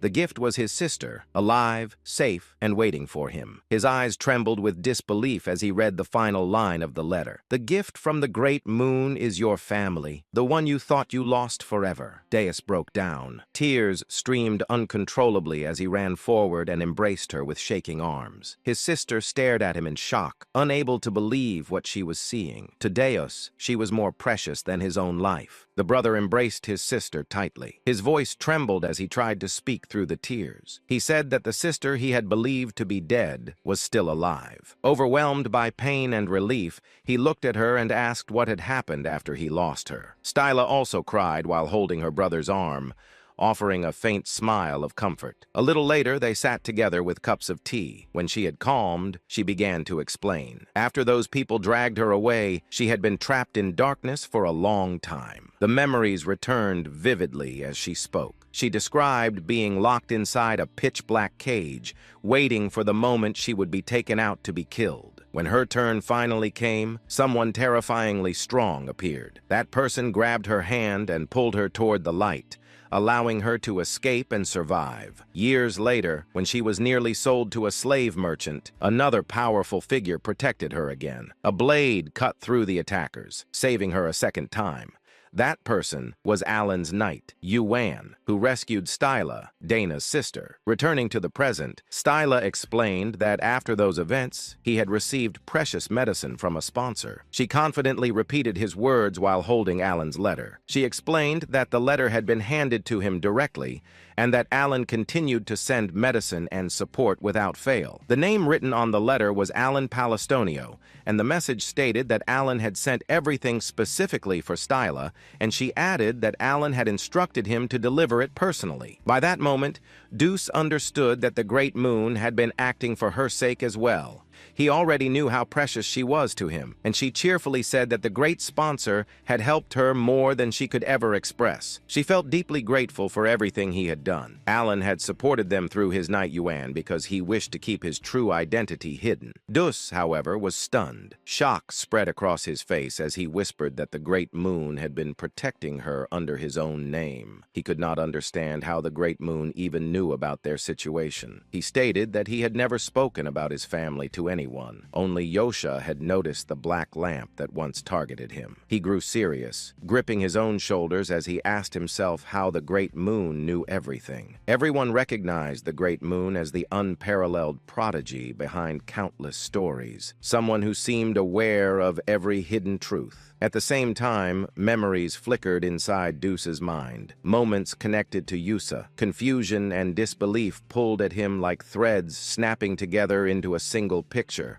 Everything suddenly aligned. He struggled to understand the anxiety Yusa had shown whenever she spoke about the Great Moon, the nervousness in her voice, and her repeated reminder that a sword could never act on its own without its master. Darkness washed through his thoughts as he realized that the foolish one had been himself. Yet a glimmer of hope remained. He remembered the words he had once heard. The Great Moon already knew everything and had been leaving hints for the child who would be forced to survive alone. His body trembled, his voice shaking as this truth finally struck him. Styla pulled him out of that spiraling realization and asked why he looked so stunned. Inside, Dus understood that his own sword had dared to act alone, yet the Great Moon had chosen to be merciful. The narrator's view widened, revealing how the Great Moon, Alan, had been guiding Deuce's life like a carefully arranged strategy, almost as if controlling him like a puppet. Dus whispered that he had spent all those years consumed by hatred and revenge against the Black Sheep,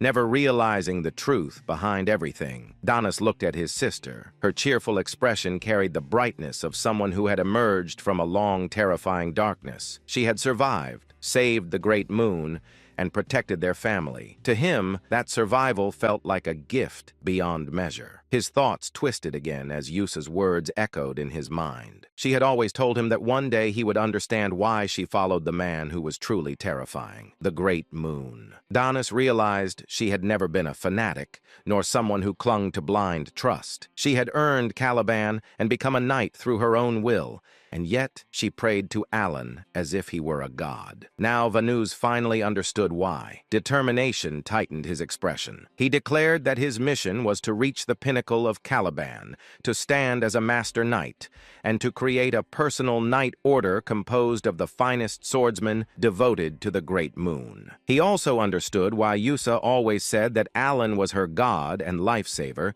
She felt nothing but unwavering loyalty toward him. Fueled by his decision, Deuce embraced the path of sword mastery and the creation of his knight order. The story of their rise began to take shape. Sometime later, Danu stood on the balcony. A tall knight approached and informed him that the time had come. Donis walked forward and looked down at the assembled knight order. He announced that this expedition would become the first stepping stone for the solar skeletons. Hardship meant nothing to him. He gripped his mesmerizing yet terrifying sword and declared that he awaited the day he could offer his gratitude to the Great Moon, along with a repayment that would satisfy him. His eyes glowed with dark determination, his loyalty toward the prodigy of their age unwavering. He vowed to prove himself under the moon. The solar skeleton knights then departed for an expedition against the barbarians. Dina sat outside quietly, thinking that the place felt peaceful, perhaps because all his subordinates had grown into capable warriors. Meanwhile,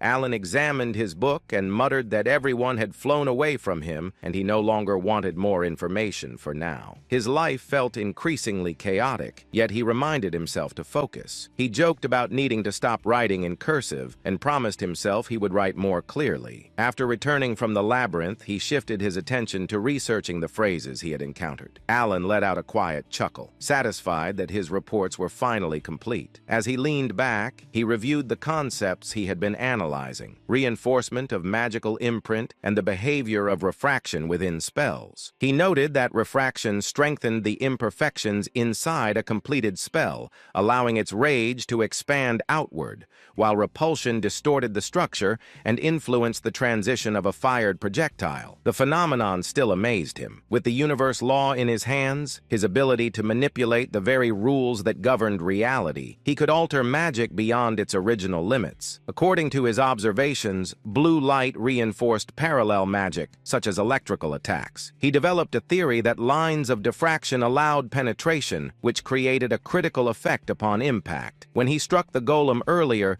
The massive creature had been obliterated instantly. Despite its size and strength, it had been completely vaporized. For him, the rule always mattered, and not a single phrase within a spell could afford to mismatch. However, with his current mana, he could only use one magic of that scale per day. Fatigue pressed heavily on him. It had taken a long time to understand even this much. He grew serious as he remembered the world's limitations. The hand signs and phrases of baby Lowena had been lost long ago, leaving no record of them. Nothing existed in the written history of this world, so he was forced to research alone and build the missing pieces from scratch. Even so, he found himself oddly enjoying the challenge, despite having learned magic only for self-P protection. He placed his fingers together, preparing the spell he had been refining for 2 months. A crackling purple light formed in front of him. Alan described the result aloud, noting that eliminating the focal point of the mana phrase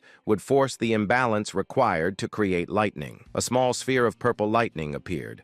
Alan called it a weak and limited form, merely a fluxation spell. Yet the moment he finished the chant, a wave of thunder rippled from it, completing the structure. He continued chanting again. Compression. The condensed magic cannon tightened as the phrases broke down and reshaped themselves. At the final instant, he completed the last hand sign, triggering the purpose built into the spell. A violent thunder cannon erupted upward, blasting into the sky. Massive energy flooded the area, shaking the ground as bright blue lightning washed across the field like a roaring tide. Alan stood frozen, unable to believe the force that had been released. The order of the spell phrases had mattered more than anything. When he had attempted to use breakdown first, the spell failed instantly. But now, a voice echoed behind him. Impossible. Alan turned sharply. Shock stiffened his expression when he saw the figure standing there. Kalia, the red-haired woman, villain of her kingdom, murderer of her father, and the one who had always wanted to turn Alan into her puppet, stood with her butler. Her eyes were fixed on the remnants of lightning still flickering in the air. The butler's eyes widened. Origin magic. Using origin magic means he stands at the caliber of a 7th circle mage. Alan stiffened again, stunned by the term origin circle. He had never heard his abilities described like that. Yet the truth was clear. Someone had just named what he had become. Alan's expression twisted with disbelief as he watched the two of them stare at him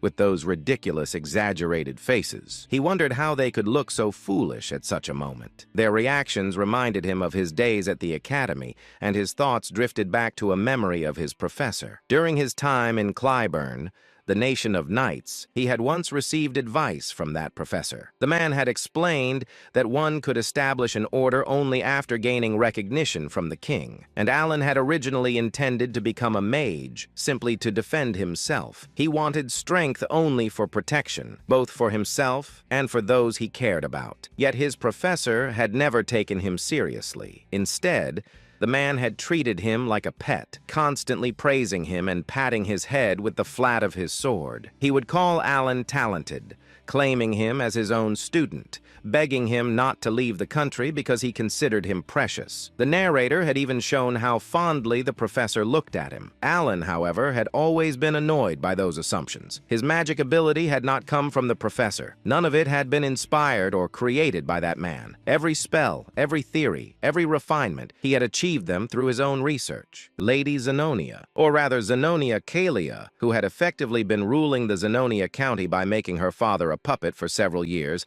had come to Count Palatio's estate for 2 main reasons. One reason was to gauge the intentions of Elon, now Count Palatio. Despite holding cards that could cause substantial damage to the current Zenonia County, he hadn't used them. The relationship between Zenonia County and Palatio County wasn't necessarily bad, but she knew that the essence of the Count was similar to her own, a kindred spirit, so to speak. In other words, she easily understood that Elon wasn't the type to wield such powerful cards out of some trivial sentimentality or misplaced compassion. She had come to ascertain his true intentions. The second reason was to assess the power of the organization that Count Palatio was rumored to control. Of course, Kalia knew that just meeting the Count wouldn't reveal the full extent of the shadowy organization he commanded. However, Kalia had a way to glimpse at the fringes of that power. There was the wizard Biankel. He had once proposed a new theory on forgotten era magic within the magic tower, earning academic acclaim, but he was later expelled from the tower due to his excessively inhumane magical experiments. However, despite his expulsion, his rank was still 5th tier. He was strong enough to obliterate an entire battalion of soldiers by himself. Kalia had brought him along in exchange for assisting with his experiments, forging an alliance with him. She reasoned that if a wizard like Biankel, who specialized in detection magic and was on the cusp of the 5th tier, was present, he could easily assess the caliber of those protecting Count Palatio. While the nature of one's guards didn't reveal everything, observing the level of those guarding the Count could naturally offer insights into the organization's inner workings. At least that was why she had brought Biankel along. In the reception room of Count Palatio's estate, Lady Kalia subtly glanced at Biankel, who still hadn't fully closed his mouth and wore an anxious expression. She was inwardly surprised. As far as she knew, he wasn't someone who would normally show such foolish expressions in front of others. Biankel's face was always arrogant, and he never spoke politely to anyone, not even to her who supported him. But now Biankel's expression was extremely unusual. His face was still marked by shock, just as it had been earlier, and she could even detect flickers of fear, something she had never seen in him before. Kalia felt a mix of curiosity and unease as she looked at Biankel. She had never seen him display such blatant fear, and she said to herself, if he's reacting like this, could it really be that the magic we saw earlier was an origin spell? Kalia's thought was fleeting as she quickly refocused on the present situation and met Elon's gaze. His eyes were the same as before. His gaze, which seemed to find no value in the current situation, he asked coldly, "What brings you to the country?" Kalia was the first to break the silence. As she said, "My apologies, Count Palatio. I've been rude." Although she was still Lady Zenonia on the surface, she respectfully addressed the Count and apologized for entering the training grounds, and for the sudden visit. She added, "I've been wanting to meet you so much.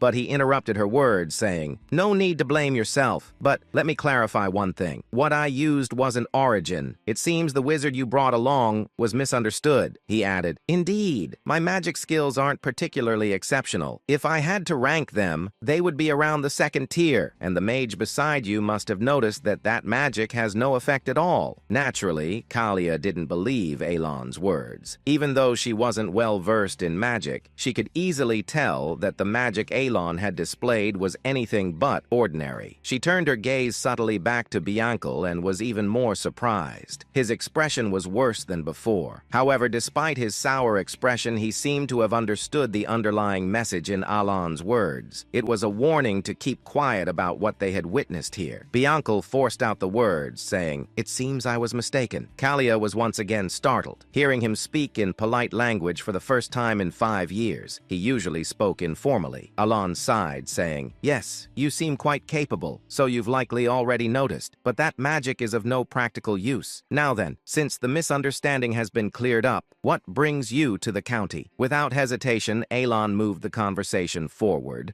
prompting Kalia to quickly collect herself and said, "It wasn't anything special. I happened to be in the area for some business and thought of you, so I decided to stop by briefly." Alon inquired, "Is that so?" She replied, "Yes." After pondering for a moment, Alon said, "Unfortunately, I'm quite busy and won't be able to chat for long." She stooped ready to leave and said, "That's fine. I only stopped by briefly. I just wanted to pay my respects." But Alon spoke with an indifferent expression, saying, "If you're in need of conversation, it might be a good idea to visit the Duke of Altia. I think the two of you would get along quite well." Lady Zenonia smiled and replied politely, "If you say so, I'll consider visiting the Duke." However, her mouth was dry. Watching as Lady Zenonia's carriage gradually disappeared into the distance, Evan asked, "Why would Lady Zenonia from that notorious family in the West visit you?" Alon answered, "How would I know?" Evan looked puzzled, but Alon genuinely had nothing more to say this time. He couldn't guess why Kalia had come either, and he said to himself, "It's annoying that I showed her my magic."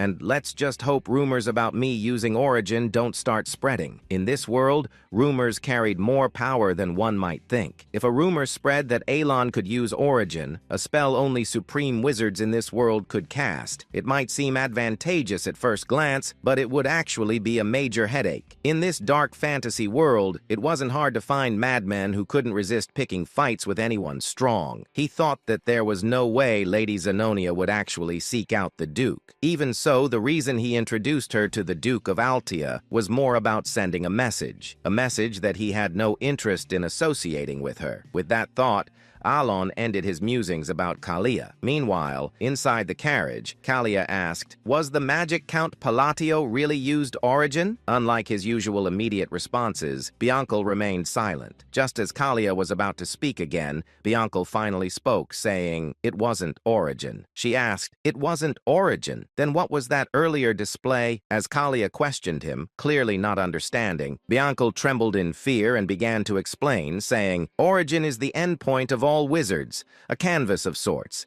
It is a canvas allowed only to those who have established magic as a truth, where they can draw their own unique laws. Magic that possesses its own unique arrangements and manifestation formulas, painted onto an unchanging canvas. This is what we call origin. However," he swallowed and continued, "Count Palatio's magic was different. It wasn't drawing on a canvas.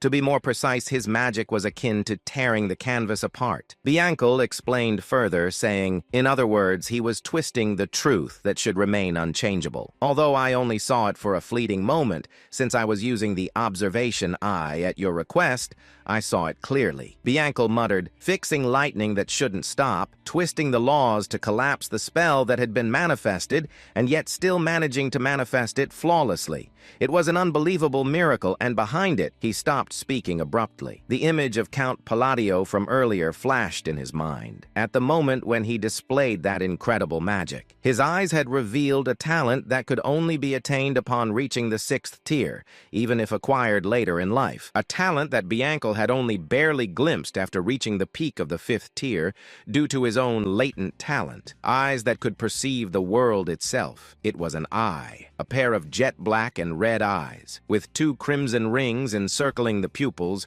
Those eyes had appeared when the Count used his magic. Recalling this, Bianca could not hide the fear that filled his own eyes. If it was what he thought it was, the Count had accessed the power of a forgotten ancient god when he used that magic. But Bianca cut off his own thoughts, even using magic to force himself to stop thinking. Having delved into ancient knowledge, he was well aware of how dangerous it was to try to infer the truth behind such things through further thought. And he added, "Let me give you one piece of advice. Never make an enemy of him. Do not oppose Count Palatio. That's all the advice I can give." Having said that much, Bianca fell silent. Lady Zenonia also kept her silence. At the same time, Kalia naturally recalled Alon's expressionless face and his calm gaze as he had looked at her. Without realizing it, she let out a self-deprecating smile, because through Bianca's words, she had realized something. There was no point in trying to understand Count Palatio's intentions from the start, and she had also realized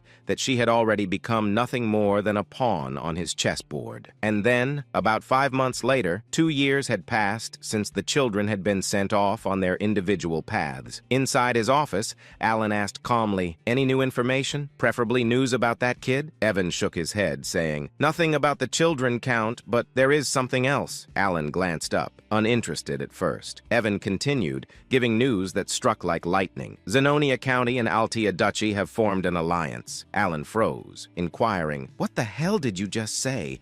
The 2 pillars of the underworld have united," Evan confirmed, saying, "On the surface, it appears harmless, but in the underworld, the alliance is confirmed." Alan dragged a hand down his face in pure frustration, saying to himself, "I went through all that effort, raising those little sinners, and now the world gives me a shadow alliance instead. Is the Astria Kingdom going to collapse next?" Exhaustion washed over him. A creeping fear followed, and he said, "No way she didn't. Kalia didn't actually take my words seriously that day, right?" He remembered his cold suggestion. "Visit Duke Altia. He certainly hadn't meant form an alliance with him. He slapped his forehead again, saying, "Come on, it has to be temporary. With Kalia's personality, cold, arrogant, hostile, it's impossible, but I should prepare." He picked up his pen to write a letter. "Kalia, if I came off blunt, if I sounded cold, I was not intending to insult you." He stared at the line. This doesn't sound like an excuse at all. Still, he folded the letter and handed it to Evan, saying, "I'm leaving this to you." Evan nodded, saying, "I'll deliver the message to Lady Zenonia through the Machinery Guild. I'll continue searching for the children as well." Alan sank back, scanning several reports, and he said to himself, "I wonder what Randan and Seol Rang are doing now? Even Utia." His eyes landed on a blood-stained letter the two had sent after reaching their destination, and he said, "Seol Rang wouldn't have died, right?" The thought was dark, but it slipped out. He continued reading. If they followed the instructions and found the gift,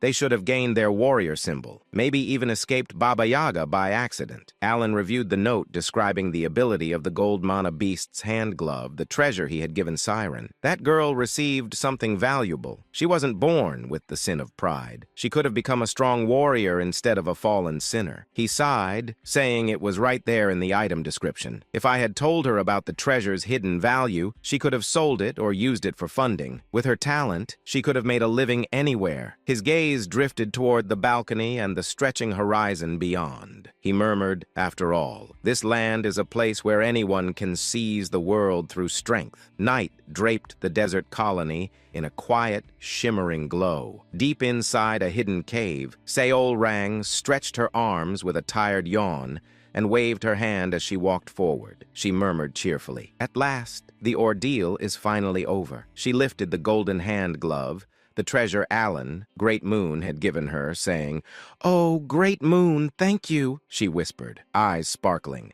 "This gift is incredible." Clutching the glove with affection, she thought of the pale, gold, kitten-like spirit that had appeared earlier. She said, "I always believed the essence of the Golden Mane tribe was just some random charm. But what I heard as a child wasn't some fairy tale at all." Memories surfaced. Her mother's gentle voice, the warmth of their old home, her tribe's forgotten pride. "Our Lenjin are descendants of the Golden Mane tribe." Her mother had once told her, "Kings of all beastkin." The essence of the Golden Mane tribe is a high relic passed down for hundreds of years. It grants us power and divine authority. Returning to the present, Seol Rang held her breath, and she found that very essence inside this desert cave. The moment she had put on the golden glove, pain had surged through her entire body, so real, so overwhelming. She had faced trial after trial inside her own consciousness, each challenge tearing at her mind. But she endured. Looking at her hand, she whispered, "One day I nearly died as a test subject, yet the Great Moon saved my life." The memory stung her heart. Abandoned orphan, treated as nothing. But Alan had changed her fate, she said, voice trembling with emotion. "He gave me the power to take revenge on the Black Dragon, the monster who killed my parents." She tightened her fist. Golden aura burst from her palm, flaring across the cave like sunlight tearing through darkness. She added, "I must repay the Great Moon's grace." Energy surged violently from her body,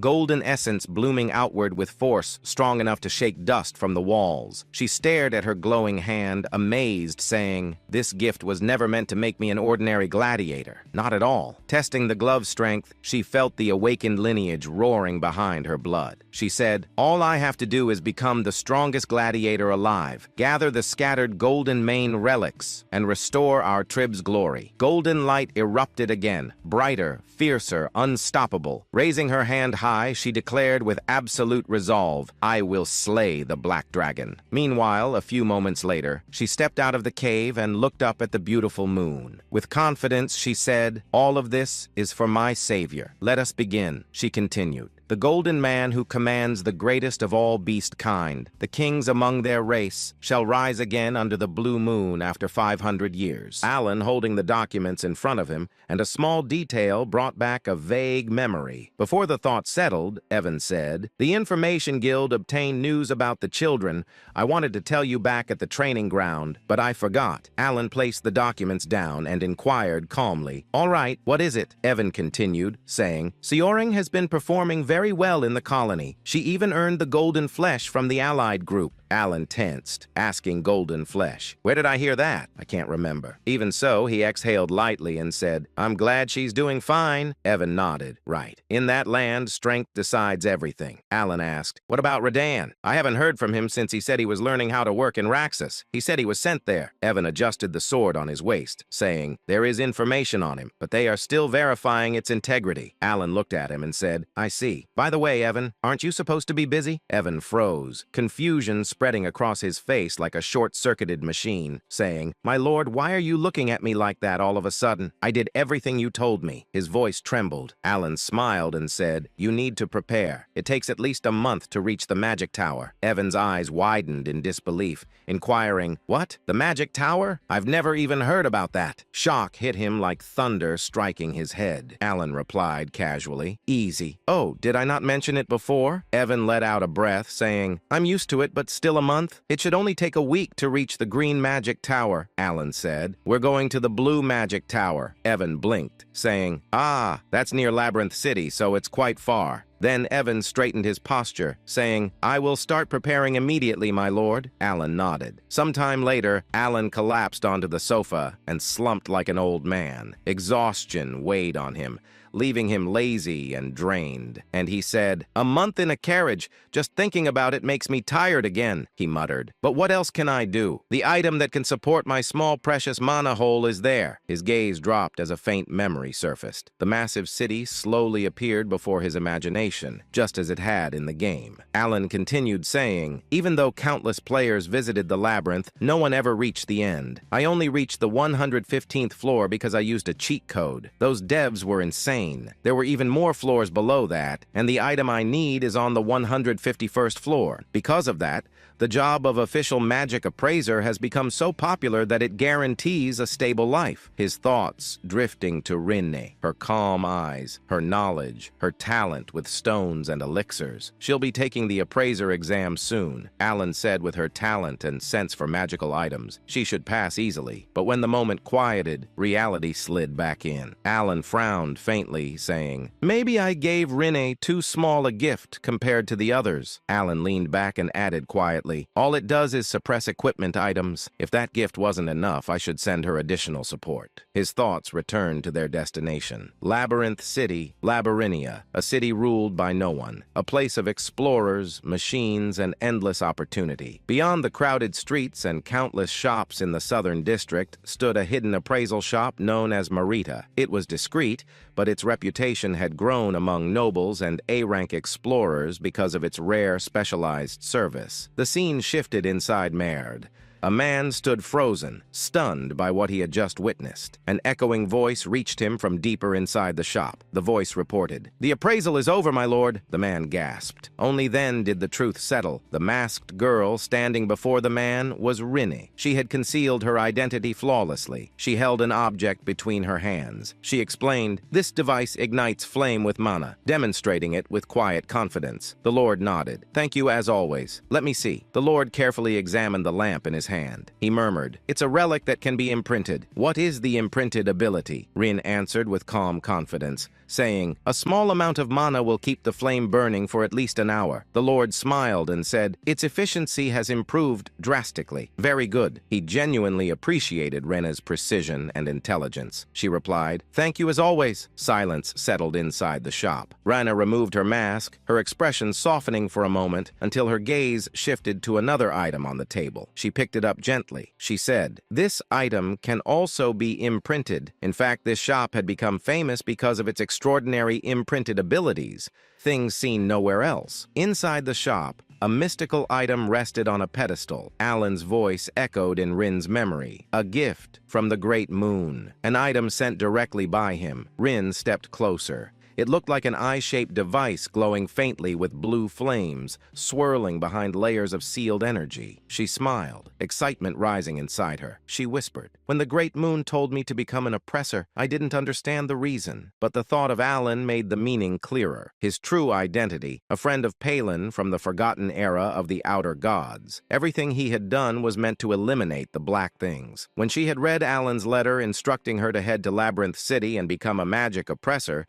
she could could not connect the order to the goal. But later, she understood Alan wanted influence inside the Labyrinth Empire, a foundation strong enough to reach the Magic Tower. Even so, in the present moment, she wondered aloud, what does becoming an oppressor have to do with killing the black things? She entered the appraisal room fully. She whispered, "The eye of the stalker repeatedly identifies items below a certain mana threshold to assist with oppression. It was dangerous, deadly even. Red demonic chains wrapped around it, and a dark presence seeped from the relic. It was nothing like normal magical wisdom." Reen reached forward and touched the chains. She said, "This substance, it doesn't exist in any library." The device trembled. Energy surged violently and the seals shattered open. A burst of blue light filled the room as the eye of the stalker awakened completely. Mana swirled around her like a living storm. Rin leaned closer, determination settling in her eyes, saying, "To gain the strength to fight the black things, I must awaken this item myself. For the great moon," she said, "I have 252 more sacrifices left before it fully awakens." And, she said, in exchange for raising the relic's stats, it absorbs something from each sacrifice, instantly changing the eye. It only reacts to specific high-tier relics. If the wrong item is sacrificed, the entire stack disappears. She understood clearly.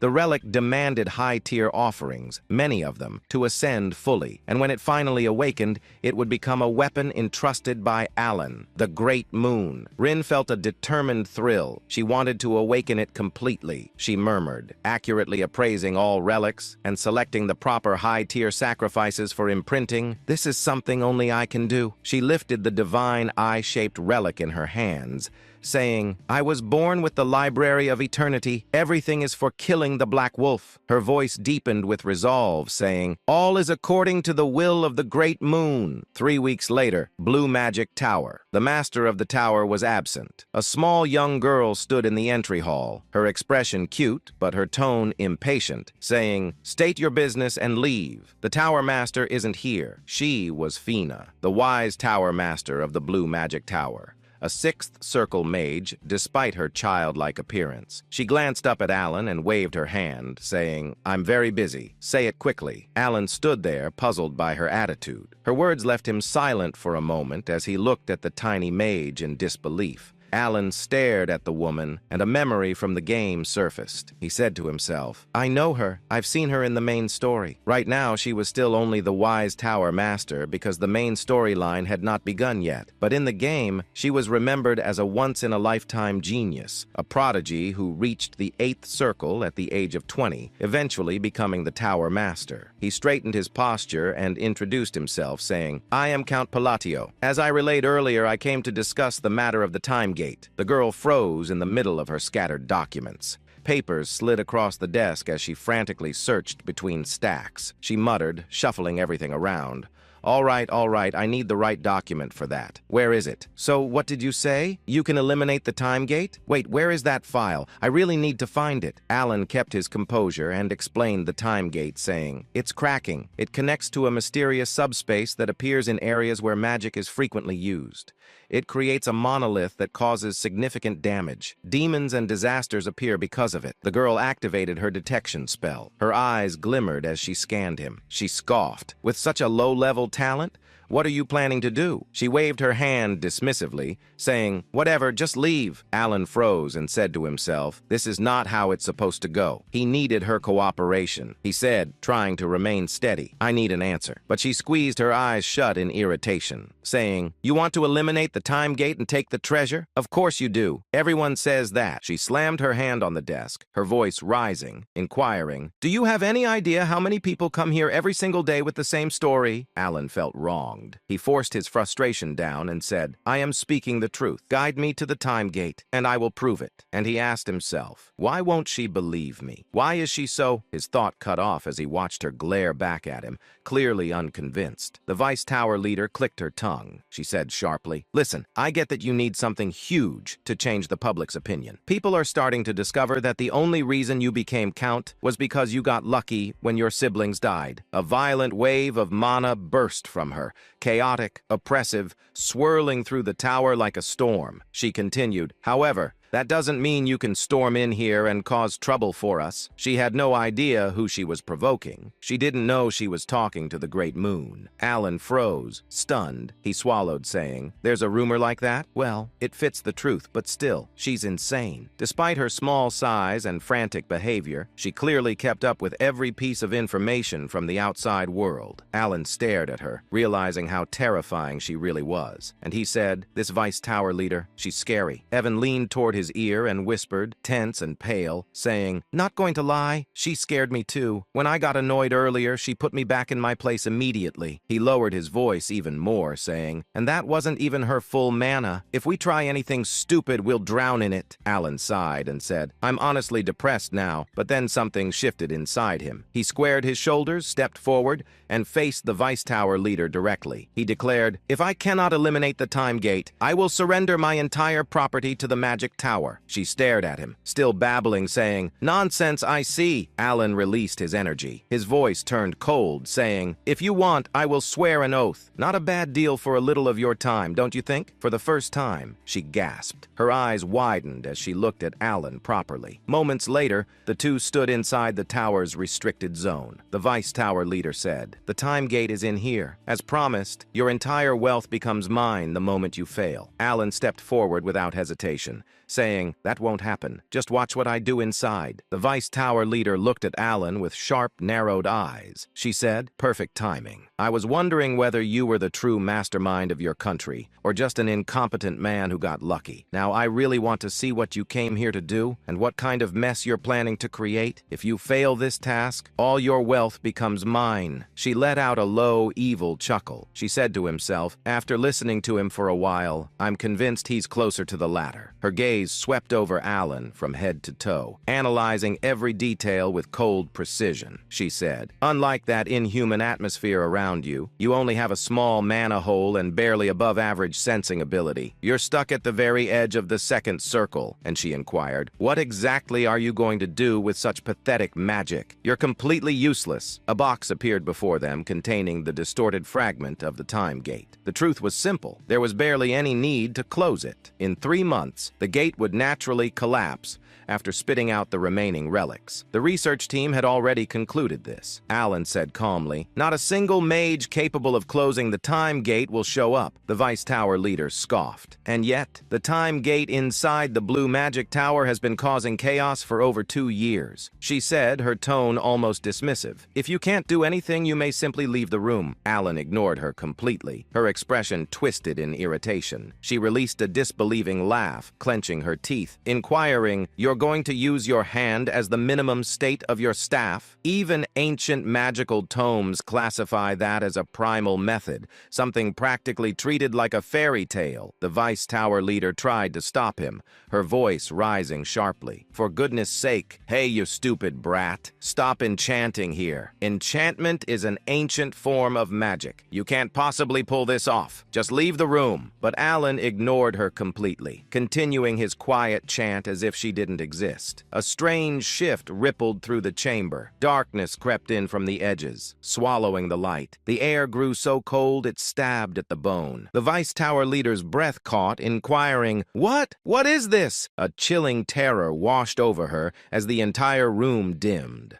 Her body froze in place, and she said, I can't move." Everything stopped. Time itself had paused. Desperate, she activated the divine eye, wanting to see exactly what Alan was doing. The moment her vision shifted, her expression collapsed. Particles cracked apart in midair like reality itself was splintering, and behind them, a gigantic red eye appeared. A demon's eye, ancient, violent, insane. She trembled, saying, "To that thing, it's insane." Then Alan's body erupted with a deep red aura. The monstrous eye snapped fully open, glaring directly at her. The killing intent it radiated was overwhelming enough to freeze her soul in place. She couldn't breathe. She couldn't look away, and she inquired, "What is he trying to accomplish inside the time gate? How is this possible for someone barely at the second circle? And what is the connection between that demon's eye, the great moon, and Reyna forging the divine eye to slay the black entity?" The room shook as if it would collapse beneath the pressure. When she raised her head again,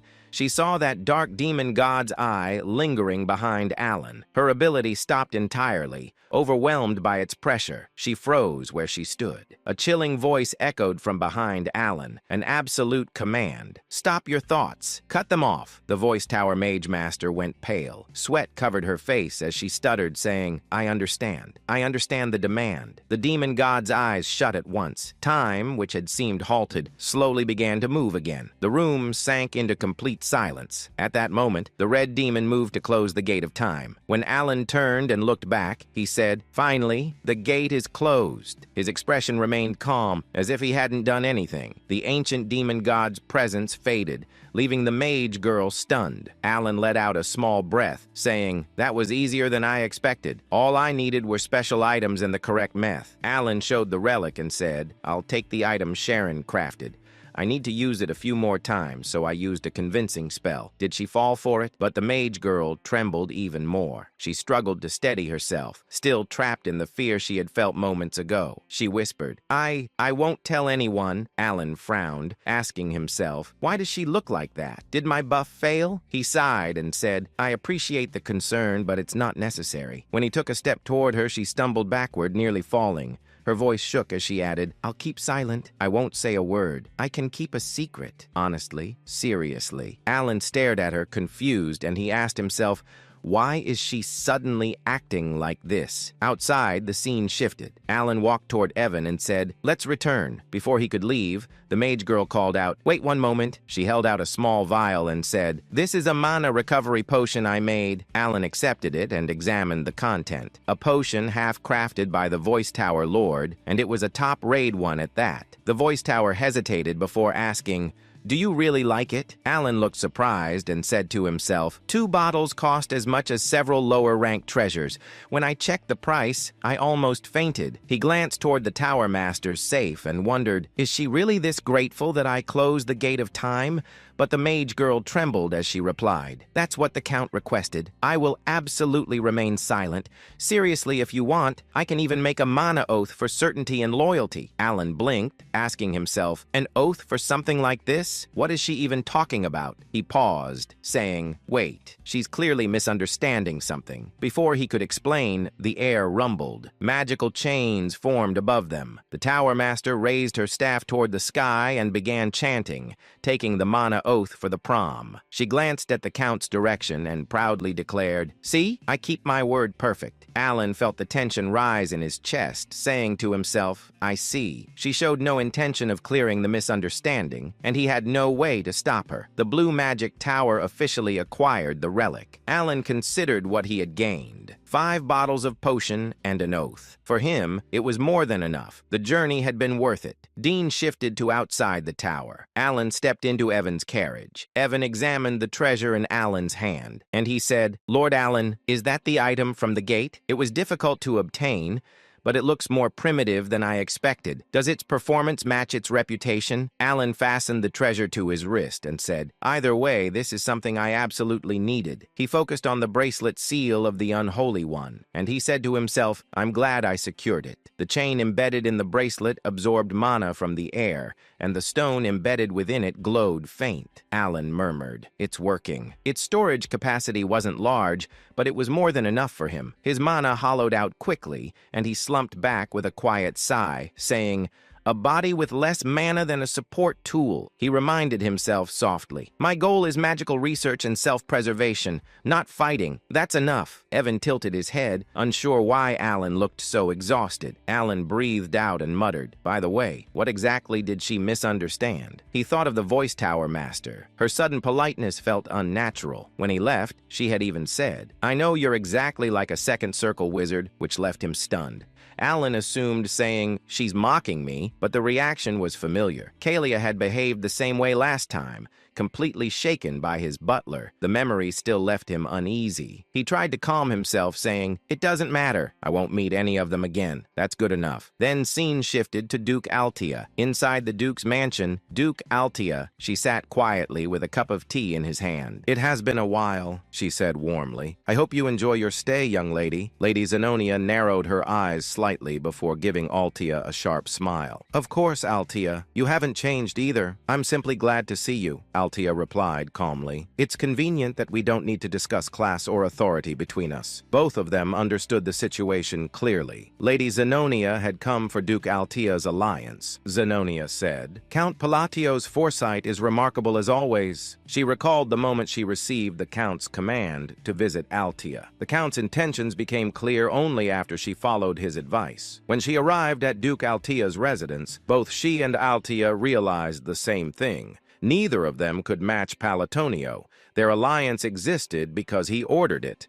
Yet despite that, they were becoming more comfortable working together. In the struggle surrounding the Great Moon, most conflicts were meaningless when compared to the overwhelming influence of a single person. At present, Althea spoke first. She inquired, The conference is next month. Why come today? Zenobia replied, The Count sent a letter the day I arrived. He gave me an excuse to visit early. Laura looked puzzled. What could it possibly be? Zenobia handed her the letter. Laura skimmed through it, frowning. Some nobles complained to me about this and regarding your visit that day. This command. The topic shifted to the conversation involving several noble family. Many nobles don't suit me, Laura muttered. There must be some misunderstanding. Zenobia nodded. It doesn't feel like a normal apology letter. Something about it is different. Laura leaned back sharply, saying, There must be a scheme hidden inside. Zenobia smiled and said, Yes, that's why we need to discuss it. And Baron Kenya belongs to the noble faction. Marcus Martonio is a key figure in the royal faction. Viscount Bland is also tied to the royal faction. And you, Duke Althea, are an important figure among the nobles. Laura summarized in short, saying, He doesn't seem to side with either faction. Zenobia finished the thought, saying, Which means he wants to push out the nobles heading toward extinction. Both women shivered at the idea. The thought that Alan, whom they believed to be dangerous, had sent that apology letter felt unsettling. Laura looked up, saying to herself, This must be the reason Althea needed my reputation and named me a duke. And the hangman of the West stands with him. That certainty explains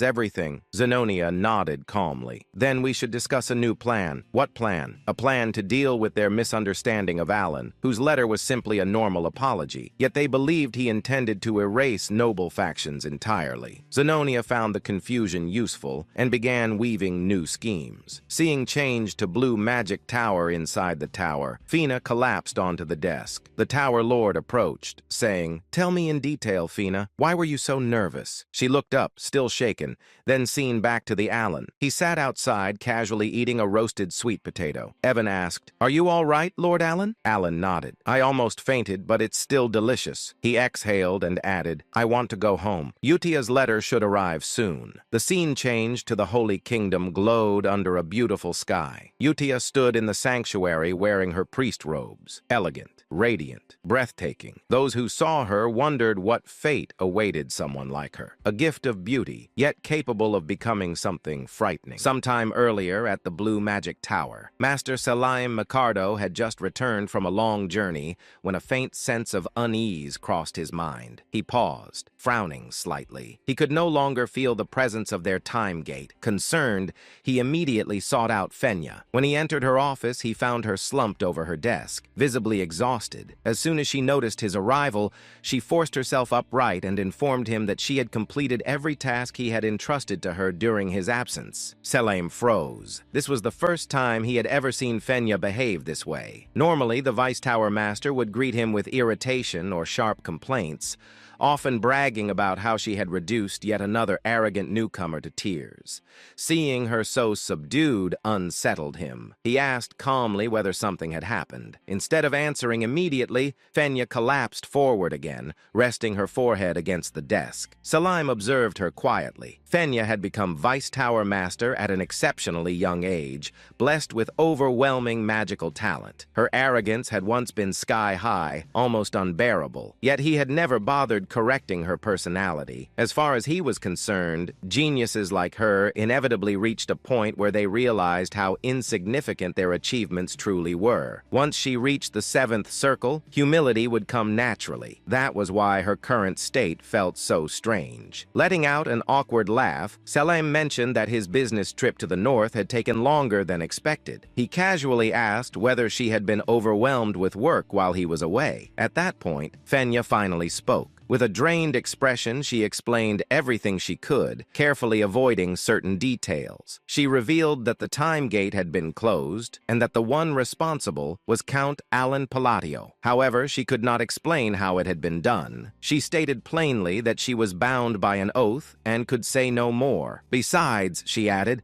there truly wasn't much she could explain in detail anyway. Selim tapped his temple lightly, thinking, what kind of phenomenon could leave Fenya, someone normally bursting with pride, this subdued? Was it some incomprehensible form of magic? Or perhaps something even closer to origin magic itself? As he gently placed a hand on Fenea's head, she did not swat it away, too exhausted and shaken to react. That alone told him how deeply the experience had affected her. With a faint smile, Selim leaned back. He thought quietly. Count Alan Palatio of the Asteria Kingdom. That man is far more interesting than I expected. The scene shifted to Alan Palacio's residence. It had been a full month since Alan's return from the Blue Magic Tower. Since obtaining the Mark of the Corrupted, he had devoted himself almost entirely to research, specifically to the study of phases and their application within structured magical arrays. As Alan continued writing, he paused. He realized he had uncovered a new rule governing phase usage. There seemed to be a connection between where a phase was placed and how it functioned, but the exact relationship still eluded him. At that moment, footsteps sounded behind him. Alan turned momentarily startled to see Evan, his knight, standing at the entrance. Evan stared at the surroundings in disbelief. The fractured ground, the scorched earth, and the massive crater left behind by Alan's experiments. He muttered in awe that Count Alan's magic seemed to grow stronger every time he witnessed it. Alan let out a quiet sigh and asked casually whether that was really the case. Evan nodded, stating that it no longer felt like second circle magic at all. Compared to a few months ago,